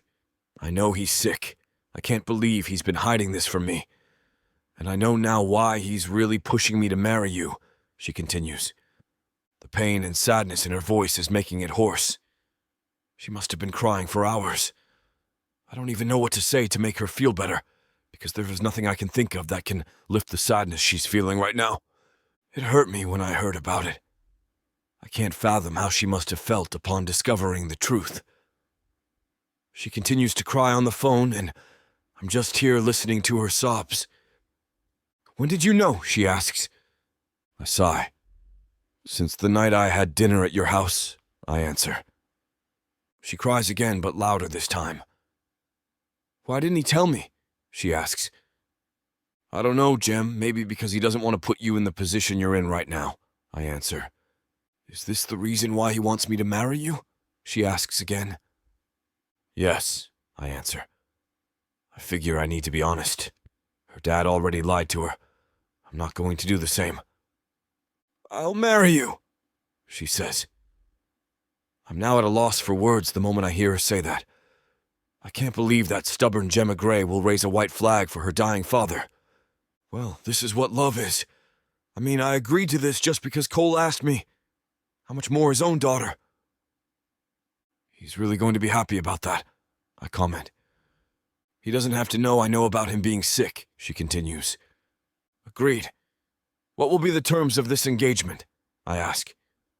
When my father dies, we're going to divorce, she answers. Her answer gives me a bad feeling. Having no real family growing up, marriage and family have always been important to me. I never dreamed of marrying, then getting a divorce. But since this is the only way she'll agree and the only way to make Cole happy, I'll just pretend to go along with her plan. Okay, I agree. Do you have any other terms? I ask. We can do whatever we want. We can screw how often we want since we've already done it, and we're really compatible. I smile the moment I hear what she says. That's great news. My mind immediately goes to everything I want to do to her again because of what she said. I shake the thoughts away. I chuckle a little because it's nice to know she feels the same way I do. Duly noted, I say sardonically. However, She continues. I stay silent as I wait for her to finish what she's going to say. After a few minutes, Jemma is still silent, and I don't know if she's going to speak or not. I look at my phone to check that the line didn't get cut off, and the call is ongoing. Hello, Jemma? I try to call her attention. I hear her cough a little. There is something we can't do, she says. Again, I remain quiet, waiting for her to continue. Why is it so hard for her to tell me this? No cheating. As long as we're together, we can't cheat, she finally says. Is this what she's been trying to say this whole time? She must have thought she's being too demanding. Cheating is something that never even crossed my mind, arranged marriage or not. It's against my moral code. If it was any other person, I'd have been seriously offended, but Jemma doesn't know me, and I decide to let it slide. Also, I find her extremely attractive. My eyes are set on her, at least for the time being. Of course, I agree. I hear her breathe a loud sigh of relief. I chuckle in amusement. Her pride must have been stopping her from issuing this last condition. She doesn't have to say it, though. I'm going to stay faithful and loyal to her. She doesn't deserve to be cheated on, and I owe Cole my life. I will never do that. Thank you. Good night, she says. Good night. Chapter 18. Jemma. It's the weekend and I don't have work. I plan to make Dad breakfast in bed so he doesn't have to stand up and go to the dining room. Then we can stay in his bed and talk about anything and everything. Ever since I found out about him being sick, I'm being extra careful and caring to him. I open his door and check to see if he's still asleep. He is. I slowly close the door and go downstairs to cook. Good morning, ma'am. One of our staff greets cheerfully. I smile at her and open the pantry to prepare. After picking the ingredients I need, I head straight to the stove and start fixing up everything. His favorite is quite easy to prepare. Lemon ricotta pancakes and a smoked salmon egg paired with fresh French press coffee. Bringing up the 2 sets in a big tray so I can join him for breakfast, I carefully knock at his door and open it to enter. He's now sitting up in bed looking at me and smiling. To what do I owe this pleasure? He says in happy surprise. I playfully roll my eyes and set the tray carefully on his breakfast table in the corner. Nothing. I just miss eating with you, I reply. Not to mention I'm a working woman now, I say teasingly. He chuckles and motions for me to come closer. I try to hold my tears because I don't want him to know that I knew about his condition. He hugs and pats my head. I let go and try to hide my emotions by saying, Let's eat, Dad. I'm famished. I hold his chair out for him and he takes his seat. I used to cook for him a lot more when I was younger. This was before I discovered boys and parties, and I can't help but regret all the missed opportunities now. What a lot of time wasted. He smiles at me after drinking the last drop of his coffee. I tidy up the remnants of our breakfast and put everything on the tray again to clear. I look at him and smile.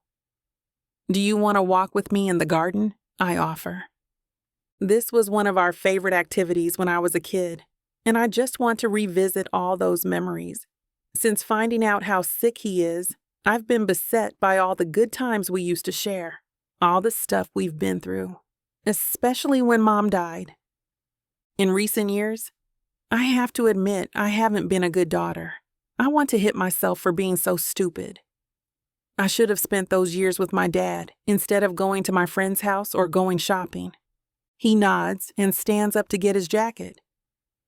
I patiently wait for him, and we head down the stairs. The garden has been carefully maintained by staff, and I'm grateful. Dad and I planted quite a few of these plants by ourselves, but I haven't been able to do anything else for them the past few years. Another thing I've neglected. We stop in front of my mother's favorite, and we both smile as we remember her. I look at Dad as he looks at the flowers with longing. I know he misses Mom and wishes that she was here. I sigh as guilt threatens to overwhelm me again. You know, Dad, I have good news for you. I start. He looks at me with a confused but encouraging look in his face. I was wrong. Gavin is a good guy. We are getting along better these days. In bed, I add in my head. My heart almost melts as I see my father smiling genuinely at the news. That's good. I told you he's a good guy. So tell me more, he encourages. I smile at him and hold his hand to continue our walk. Well, he's a good boss. He teaches me everything I need to know. A wedding might be on the cards after all. He stops and looks at me with wide eyes. He's really excited and happy about this. You made the right decision, Jemma. Really? He asks hopefully. Yes, Dad, I assure him. He gives me a big hug, and I can sense how genuinely happy he is with the news. I'm overjoyed that, in this one instance at least, I am being a good daughter to him. I'm really happy for you and Gavin. I want to see your wedding, honey. I hope it'll happen soon, he jokes. However, I know he really means it. He's just trying to hide it from me. He still looks so strong outwardly, but I know he must be hurting inside. I hug him again and try to stop myself from crying. Good morning, Cole, a familiar voice behind me says. I turn to look and see Gavin walking toward us. What is he doing here? I stare at him with confusion, and he just smiles at me. He's holding a bouquet of flowers. How did he know they're my favorites? He hugs my father and looks at me afterward. Hi, Jemma. These are for you, he says sweetly before handing me the bouquet. My face turns red as I remember what happened in his office just the other day. I know he's only doing this because we need to act sweet in front of my father. What are you doing here, young man? Cole asks. I'm here to ask Jemma out on a date, he says confidently, looking at me. My dad instantly smiles and looks at me with happiness. He's so happy at this latest development. Who am I to spoil it? Yes, of course, I say cheerfully, casting a smile at my father. Go on now, spend your day together, Dad says excitedly. Chapter 19. Gavin. I've been waiting in Cole's living room for 2 hours. Jemma told me she needed a shower and get ready for our date, and I've been sitting here ever since. Do women really take this long to get ready? Or is it only this woman? Cole was waiting with me up until an hour ago when he excused himself to go to his bedroom and sign some papers. Let's go, I finally hear Jemma say from the doorway. I turn around to see her and almost lose my composure. She's wearing a fitted yellow dress that makes her skin shine beautifully. Her black hair is perfectly tied in a ponytail, leaving her gorgeous face bare. She doesn't see my awestruck expression as she's busy checking her bag for something. She stops in front of me and innocently gazes at me with round eyes. What's wrong? Let's go! I sigh and smile at her.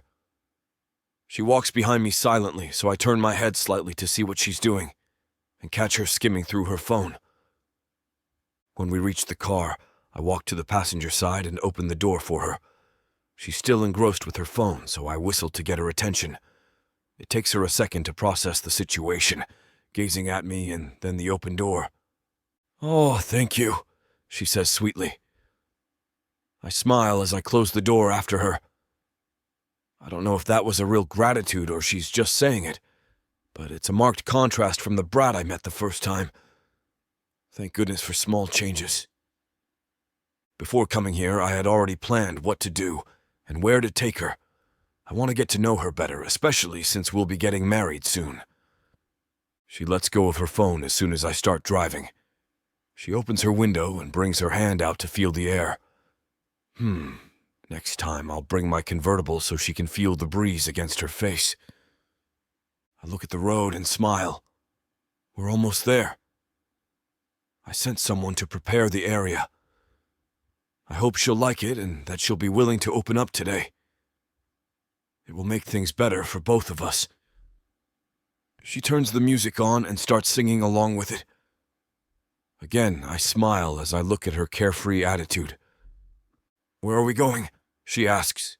It's a surprise, I answer, and she looks around to see the tree-lined streets. We're going to a private countryside outside New York. I quickly speed up until I reach the foot of the hill. I drive my car up the hill and park. I quickly get out and open Jemma's door. She looks around dumbfounded by the beauty in front of her. I had asked the preparation team to scatter roses around the area and put sunflowers in every corner. They laid out a mat in the middle and arranged baskets full of food on top. They did an amazing job carrying out my orders. She smiles at me. "You did all these?" she asks, impressed. "Yes, baby. All for you," I answer sweetly. She pulls me to sit with her on the carpet. We're facing the whole city. Her eyes are sparkling as they take in the beautiful view. "So, do you like it?" I ask her. She looks at me again and smiles sweetly. "I like it so much," she answers. "Would you like to tell me about yourself?" I start. "What do you want to know?" she asks. "Anything," I answer. "Okay, let's play a game. Whoever wins can ask any question," she states, looking at me for confirmation. I nod in response. She decides to play rock, paper, scissors, best of 5. I beat her in the first round. I smirk. "How old were you when you had sex the first time?" She laughs loudly at my question. "Oh my God, seriously? I was 15 years old, I think." She continues to laugh uproariously. "Of all the questions you can ask, you, sir, surprise me." "Oh, you naughty girl," I laugh in response. For the next round, she wins. "So, what's your favorite food? Your favorite color? Your favorite movie?" she asks. Whoa, whoa, whoa, that's cheating. That's 3 questions," I protest with a laugh. I don't know if she's joking, but these questions make me happy. Nobody asked me about my personal preference. It has always been about my greatest achievements or how I manage my company at such a young age. "My favorite food is roast beef with asparagus on the side. My favorite colors are black and blue. My favorite movie? I don't have one," I honestly respond. "What? Are you serious? We have to find you one," she exclaims as she laughs and lies down on the mat to see the sky. I copy her movements and lie beside her. I look at the sky and wonder about our future. I hope it will be great. "Gavin, can I ask you something?" she asks while she continues to watch the sky. "What is it?" "What happened to your parents?" I'm caught off guard by the question, but I instantly recover and sigh. I guess I have to tell her about this. "My mother died when I was 7 years old, and my father left me in foster care. He said I'll just drag him down," I say in monotone. "I'm sorry, Gavin," she says, and I can feel her genuine empathy. In this instance, she's like her father. She's sensitive to other people's plight. I pull her to me and wipe her tears away. "Stop, we're not here to cry," I say. "But your father is such a jerk," she says in a hoarse voice. I start tickling her and she starts laughing loudly again. "What did you say, Jem?" I ask jokingly. "Stop," she continues, laughing until her tears of sadness have been replaced with tears of joy. I'm happy to see her enjoying our time together. It's more than I hoped for. She's really an extraordinary woman. Chapter 20. Jemma. The doorbell rings just as I finish eating dinner. One of our staff brings a package for me, another bouquet of flowers, similar to what I've been receiving every day for the past few weeks. With a smile on my face, I take the bunch and place them in a vase myself. Ever since our first date, Gavin has stepped up his game at playing my fiancé. Our behavior in the office hasn't changed, however. We don't want to explain anything to his employees because, frankly, it's none of their business. He's the same strict boss who likes everything done perfectly, and I, the hot new assistant who does her best to get everything done right. Well, except for our secret trysts in his office, or the way he undresses me with his eyes when he thinks I can't see him, or how he stares at my behind after I deliver a file to him. God, he can end me with his eyes. I always have to be on high alert whenever he's near because I swear he can make me so wet just by staring at me. And the sex. Oh God, the sex.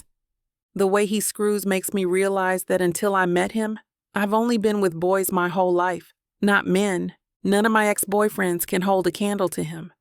Gavin is all man. The type who grabs what he wants when he wants it. And when he wants me, I'm always damn ready to give it to him.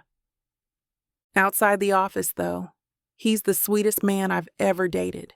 He's a gentleman, thoughtful and sensitive, always putting my needs before his.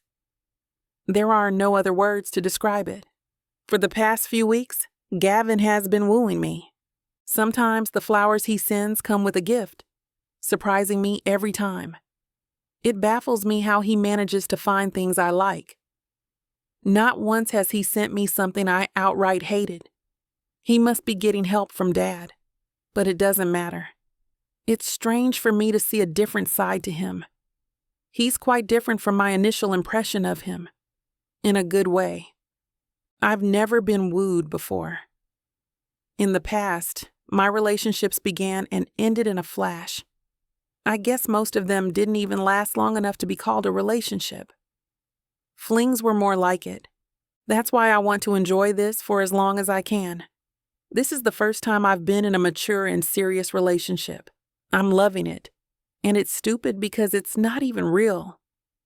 Yet here I am, gushing over a bouquet of flowers sent by my pretend fiancé.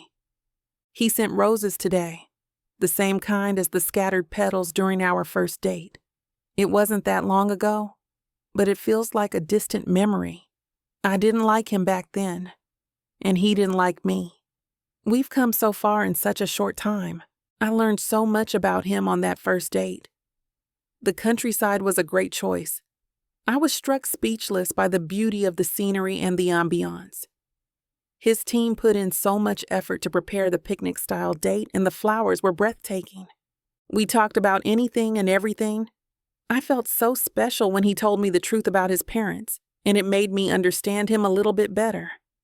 After that day, I started seeing him in a different light. He wasn't just a humorless, overbearing boss who screws like a god. He became an actual person in my eyes. A human with feelings and emotions. Someone who can get hurt just as much as I can. I gaze at the roses fondly, and a wave of unfamiliar emotions washes through me. I bring the bouquet to my room so I can enjoy its sweet perfume and enjoy its beauty by myself. In every romantic story, there's always something magical about the first meeting between the main characters.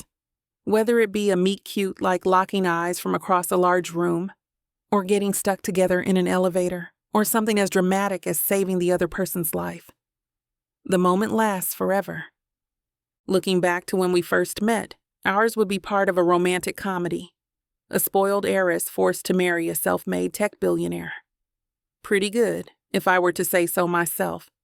And I'd know, being the closet romantic that I am. It wouldn't have made my list of top 10 most romantic first meetings, but I'd still watch the hell out of it.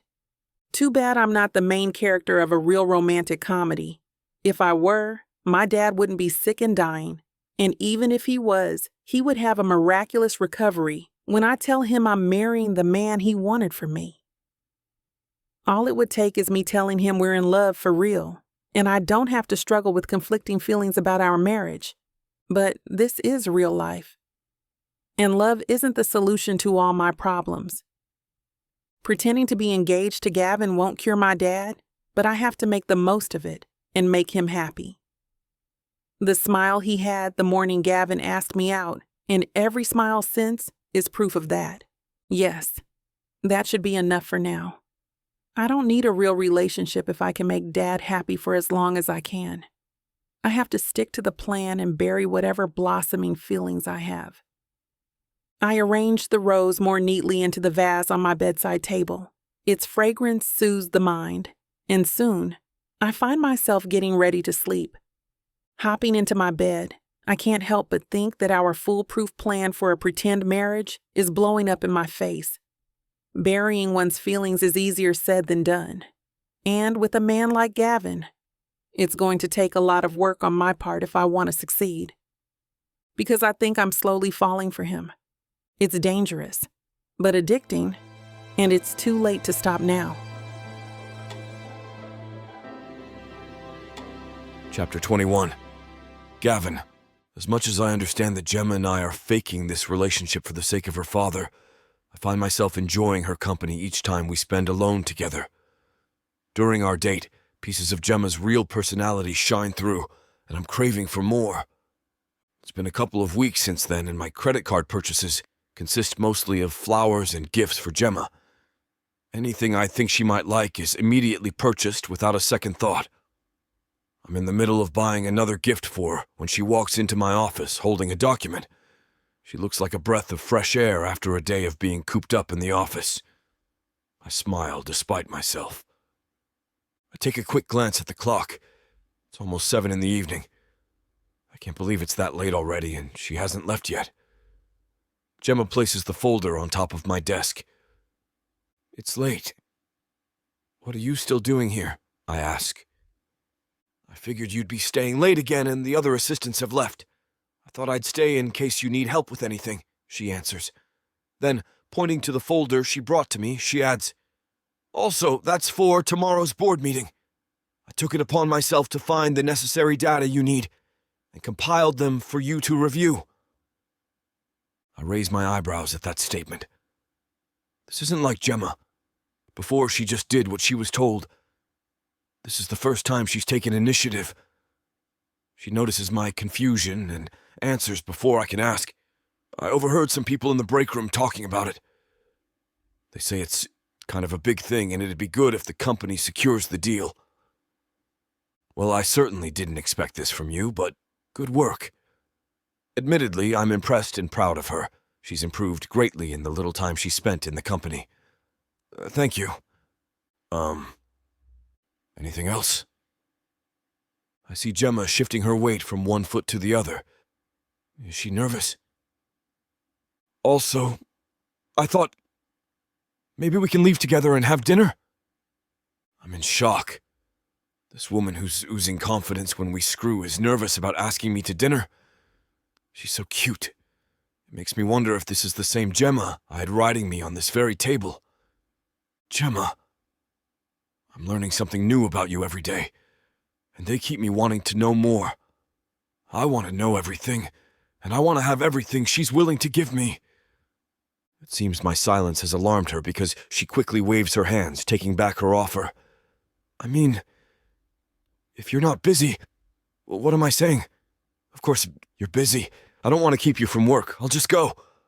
Wait, Jemma! She stops mid-turn towards the door, giving me a beautiful view of her butt in her tight skirt. I have to stop myself from fantasizing about squeezing those globes in my hands. Damn.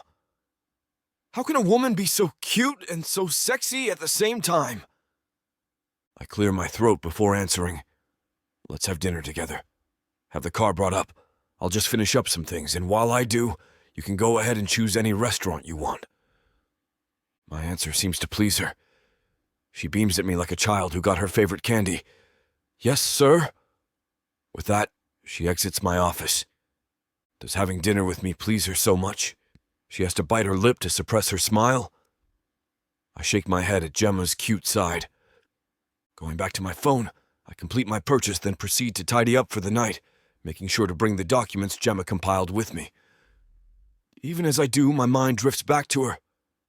In the beginning, I saw her as a brat, spoiled by her father's riches and her comfortable upbringing. But now she's just an innocent young woman who hasn't had much experience with the world. Despite her resentment toward her seniors at the assistant's office, she still treats them kindly and does her job responsibly. She smiles brightly at the other employees, even taking the time to chat with them whenever she has the chance. I initially thought she'd be feared or even hated by the other employees. But in just a few weeks of working together, they're already friends. She doesn't treat them differently, despite the difference in wealth. Jemma's a rare gem, a ray of sunshine in my world. Not wanting to make her wait long, I hurry to the elevator and make my way toward the lobby where I assume Jemma's waiting for me. When I round the corner, the first thing I notice is Jemma's radiant smile. She's chatting and laughing with my driver, Joe. He seems to be showing her something on his phone. I smile at their exchange. My driver's been under my employ for a long time now. He's chatty with people he's close with and always boasting about his kids. He's probably doing it now, judging by the way Jemma's cooing at the phone. I must admit, I'm quite surprised by Jemma's closeness with Joe. He can be pretty standoffish with the women I've dated. Showing her pics of his kids? High praise indeed. As much as I'm learning about Jemma, I'm learning new things about myself too. I'm finding myself smiling more often, and I'm constantly in a good mood whenever she's around. It must be your magic, huh? I muttered to myself while watching their carefree exchange. You just make everyone fall in love with you. Jemma must have noticed me walking toward them because her smile is now directed at me. My chest fills with pride and love as her eyes brighten when she sees me. That's right. I'm in love with Jemma. It's something I can finally admit to myself.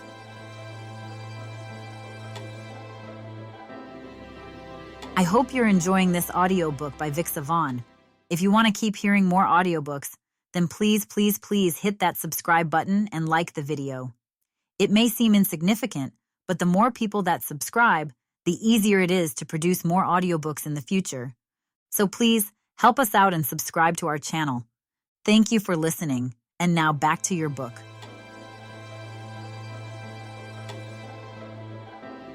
Chapter 22. Jemma. It's working. Being engaged to Gavin keeps Dad in a constant good mood. He likes seeing me with him. There's nothing more obvious than that. After every date, he never fails to ask me how it went. And for a while, I waited for him to ask before recounting every detail. But after several more dates, I volunteered the information myself. I'm not even ashamed to admit it. I like spending time with Gavin as much as my dad enjoys seeing me with him. Today, we decide to go to the beach, inviting Dad along with us for a short weekend vacation. In a way, this was Dad's request. He's always been fond of the sea. It's calm, peaceful, and most importantly, it reminds him of Mom. This exact resort is where they met. As a child, we often came here for family trips. But this is the first time we've been here since Mom died. This is what it's all about, I hear my dad say as he lies down on a lounge chair. I giggle, happy to see him enjoying himself. There's nothing I love more than to see him happy.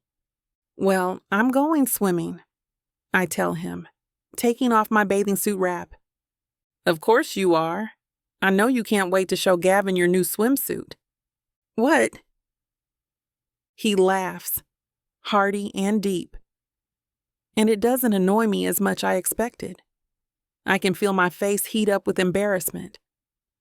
But he can always see right through me, so I end up laughing along with him. I'm proud of you, Jemma, he says, when our laughter dies down. I stare at him with wide eyes, unused to hearing such words from him. It's not because you agreed to marry Gavin. You've become an amazing, beautiful woman, just like your mother.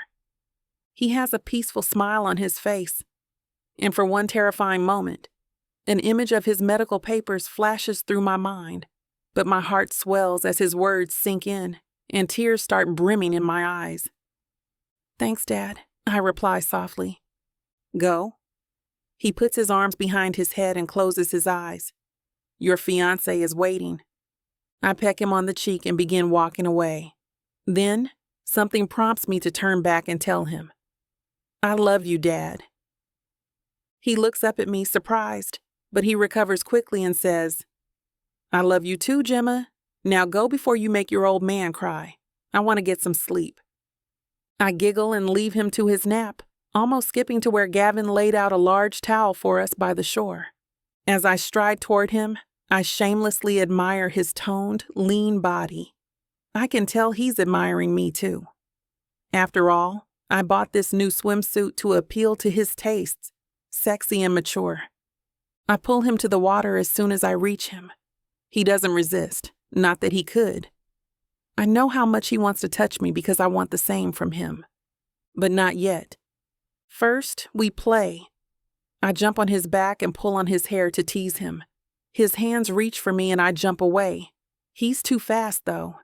And he grabs my arm to pull me against him, caging me with his whole body. When I look up at him, his eyes meet mine. soft and loving, and it feels so much like a scene from a romantic movie that my heart flutters in my chest. He lifts me by the waist, spins me around, and kisses me on the lips, on the neck, everywhere he can reach. It doesn't take long before the kisses become more heated, too hot even while we're submerged in the cool water. A moan escapes me when his tongue invades my mouth, and God, this isn't just an act anymore. I love Gavin. I want him, all of him. More than what we have now, I want us to be together for real. I want to be his and only his. I grind against him and he breaks away. I tug on his hair to bring him back to my mouth. Come on, I pant. His gruff chuckle tickles my cheeks and I pout. Don't you want to take this somewhere else? No, I want you now. Again, I pull him to me and catch his lips. For a few hot seconds, he returns my kiss with a groan before pulling back. Do you really want to give your father a show? I whine, but his argument clears my head. That would be mortifying. Fine, let's go back. He lifts me up and carries me back to shore. I've never felt safer in a man's arms in all my life. We step up on the lounge, noticing my dad is still sound asleep. The same peaceful smile on his face. Gavin and I were in the water for a long time, so I figure it's time to wake him up. Except, Dad's chest doesn't seem to be moving. Fear grips me suddenly. Dad? I call him. When he doesn't respond, I give him a gentle shake. Dad, time to wake up. He still doesn't budge. No. Come on, Dad. How long have you been sleeping? My voice rises in volume as I keep shaking him, harder this time. I need a response. Please, please wake up. I burst into tears, bawling. I drop to my knees beside him and clutch his body to me. I feel Gavin's hands on my shoulders. He's stuttering words to calm me down, but I don't understand any of them. I've never heard him sound this way before. I must be a mess. Who cares? Dad's dead. He's gone, and there's nothing I can do. This is unbearable. My world is crumbling around me. He was my only family. Gavin's voice is a faint sound I hear mingled with my sobs. I sit there crying against my dad's chest until my vision fades to black and I hear nothing. Chapter 23, Gavin. It's only been a few days since Cole left us, and today we said goodbye to him for the last time. Jemma's been a wreck lately. She still hasn't accepted her father's death, and I understand. Cole was a great friend, and he will be missed dearly. I've been watching Jemma closely, worried about how she's coping. Since the moment we found out her father has passed, even until the moment we buried him, Jemma hasn't spoken a word. It only got worse after the funeral. She's just here, staring into nothing, sniffling sometimes, then bursting into tears at others. She hasn't been eating regularly, just taking a few bites when the hunger becomes unbearable. Her eyes are bloodshot from crying herself to sleep every night. I do my best to take care of her, but I can't help but worry. I watch as people walk up to her, offering their condolences and soothing words to help her, but Jemma just nods to them before leaving for someplace quiet. She's taking it hard, I explain. I hope you understand. I take care of most of the guests in Jemma's absence. She needs time and space. She feels lost, and she needs to find herself again. Though I want to give her all the time she needs, I'm sure Cole wouldn't want his daughter to suffer through this alone. I find Jemma in her father's room, crying as she clutches one of his shirts to her chest. My heart breaks at the sight. I approach her gently, speaking in a soft voice. Jemma, do you want to eat with me? I ask. But she doesn't respond and just sniffles quietly. The shirt she's holding is now wet with her tears. What would you like to eat? I'll bring it here. I'm not hungry. Jemma's voice sounds so raw I almost don't recognize it. How about a drink of water? I don't want you to become dehydrated. I move closer to her, but she turns away from me. Leave me alone. Look, I know you're hurting, baby, and I'm here for you. Please let me help you. I kneel in front of her. I unclasp her fingers from the shirt she's holding, now wrinkled and wet. Finally, Jemma meets my eyes, and I see the pain she's holding in. I'm here for you, okay? I repeat. Whatever you need. I need you to leave me alone, Gavin. I can tell Jemma's doing her best to control her voice, straining to keep down her anger. It alarms me how I didn't notice how bad her condition has become. I'm not leaving you, Jemma. To my surprise, Jemma stands abruptly, effectively knocking me to the floor. Jemma scoffs and rolls her eyes at me. What's it to you anyway? My life doesn't concern you, so just leave, Gavin. I'm not kidding. I don't understand why she's being like this, but I will myself to stay calm and listen to her. Neither am I. I'm not leaving you, Jemma. You're my fiancé. Of course, your life concerns me. Jemma suddenly burst into a laughing fit. Fiancé? That's got to be a joke, she scoffs. My father is dead, Gavin. The engagement, or whatever the hell it is we were doing, I'm calling off. You're free. It was my father who wanted it anyway, now that he's gone. Jemma? I approach her, but she holds up a hand. I shut up immediately, and the room's filled with silence. We both don't speak for a while, however. A few moments later, I hear sniffling sounds from Jemma. She's crying again. Now that my father's gone, I have no one. Her shoulders have dropped down, and she looks like a little girl. A lost little girl. This time I don't wait for her to grant me permission. I close the distance between us and hold her in my arms. Jemma's fully sobbing now, heart-wrenching and painful sobs. I hold her as she does, stroking her hair and whispering in her ear that I won't go anywhere. You're not alone, sweet girl. You have me. You will always have me. I can't hold myself back any longer. Jemma needs to hear what I have to say, and I'm too full of love for her to keep it to myself. I love you, Jemma.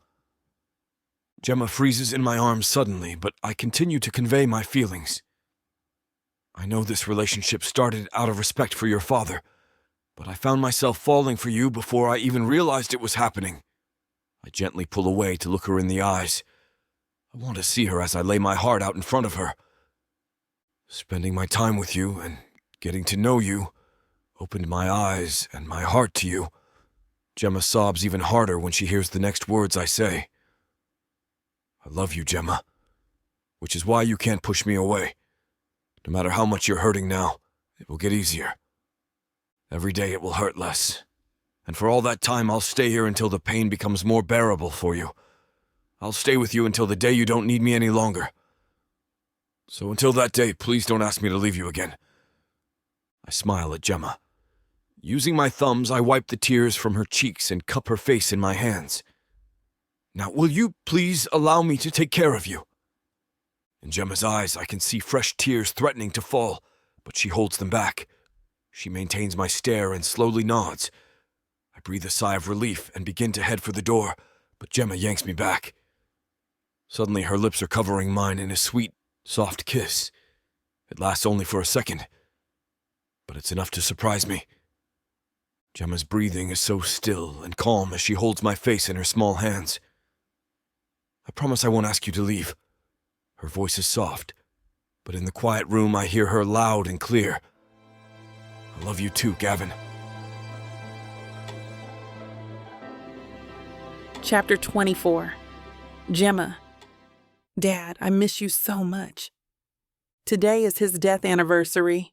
Gavin and I are at the cemetery to bring him flowers and tell him his wish for us is coming true. Today we're getting married, Dad. Cole, I'm marrying your daughter today. Don't worry. I will take care of her, just like I promised.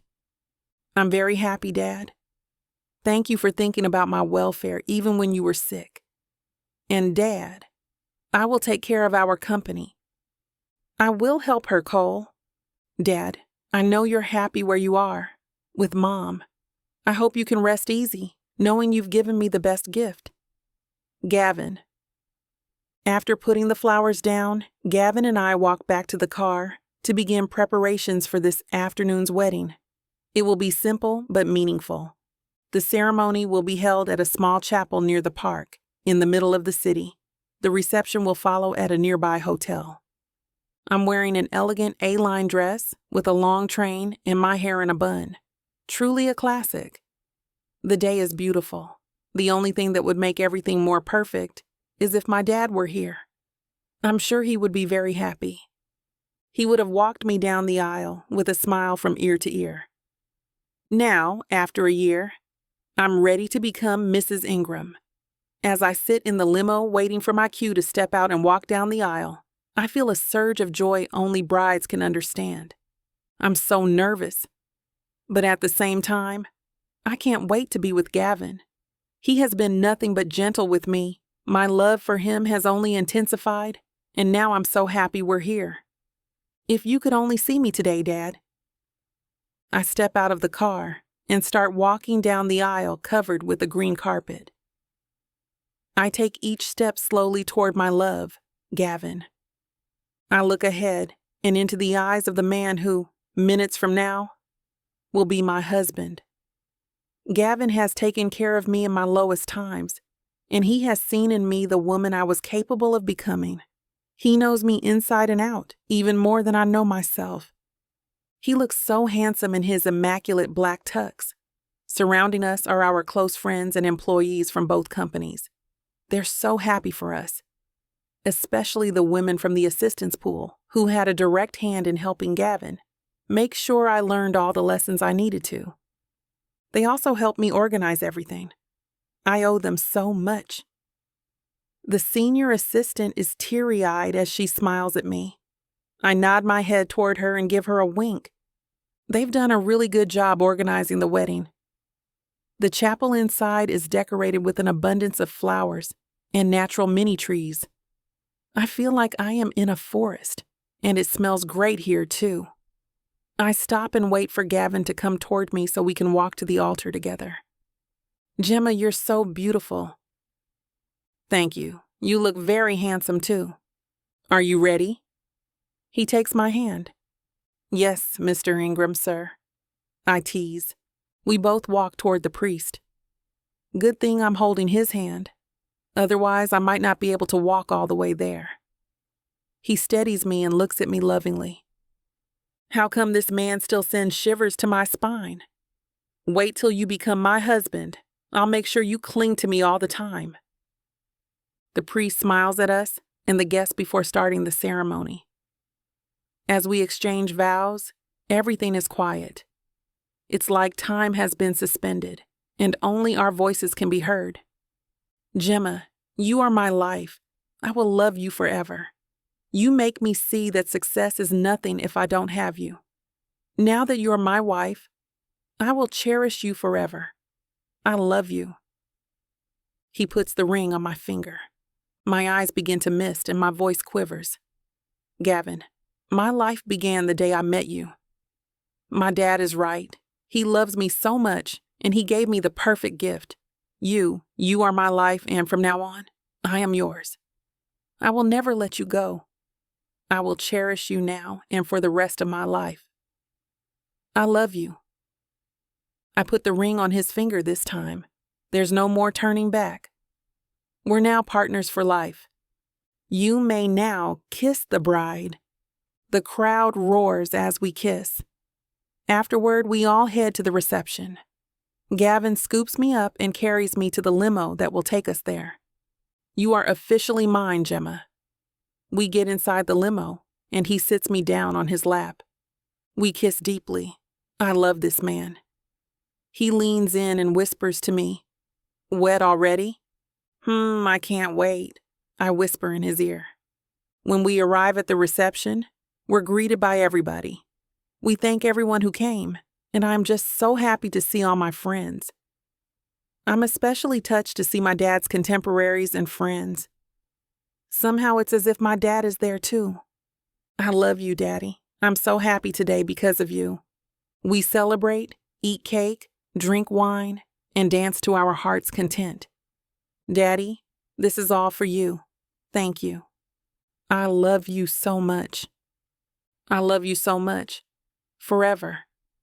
Forever and ever. I know we belong together. My father, God bless him, knew even better than us. Chapter 25. Jemma. This is indeed the best time of my life. The man I love is now my husband. Yes, he may be older than me, but I've matured quite a lot within the past year. I love dancing with him, and our friends celebrate with us. I've never been to a boisterous wedding party before. It's so much fun. Gavin and I dance the night away, but I keep throwing sexy glances at him. My handsome husband winks at me. He knows exactly how horny I am. I can't wait to have him all to myself. Tomorrow we'll be going to Paris for our honeymoon, but tonight we'll be staying at his house.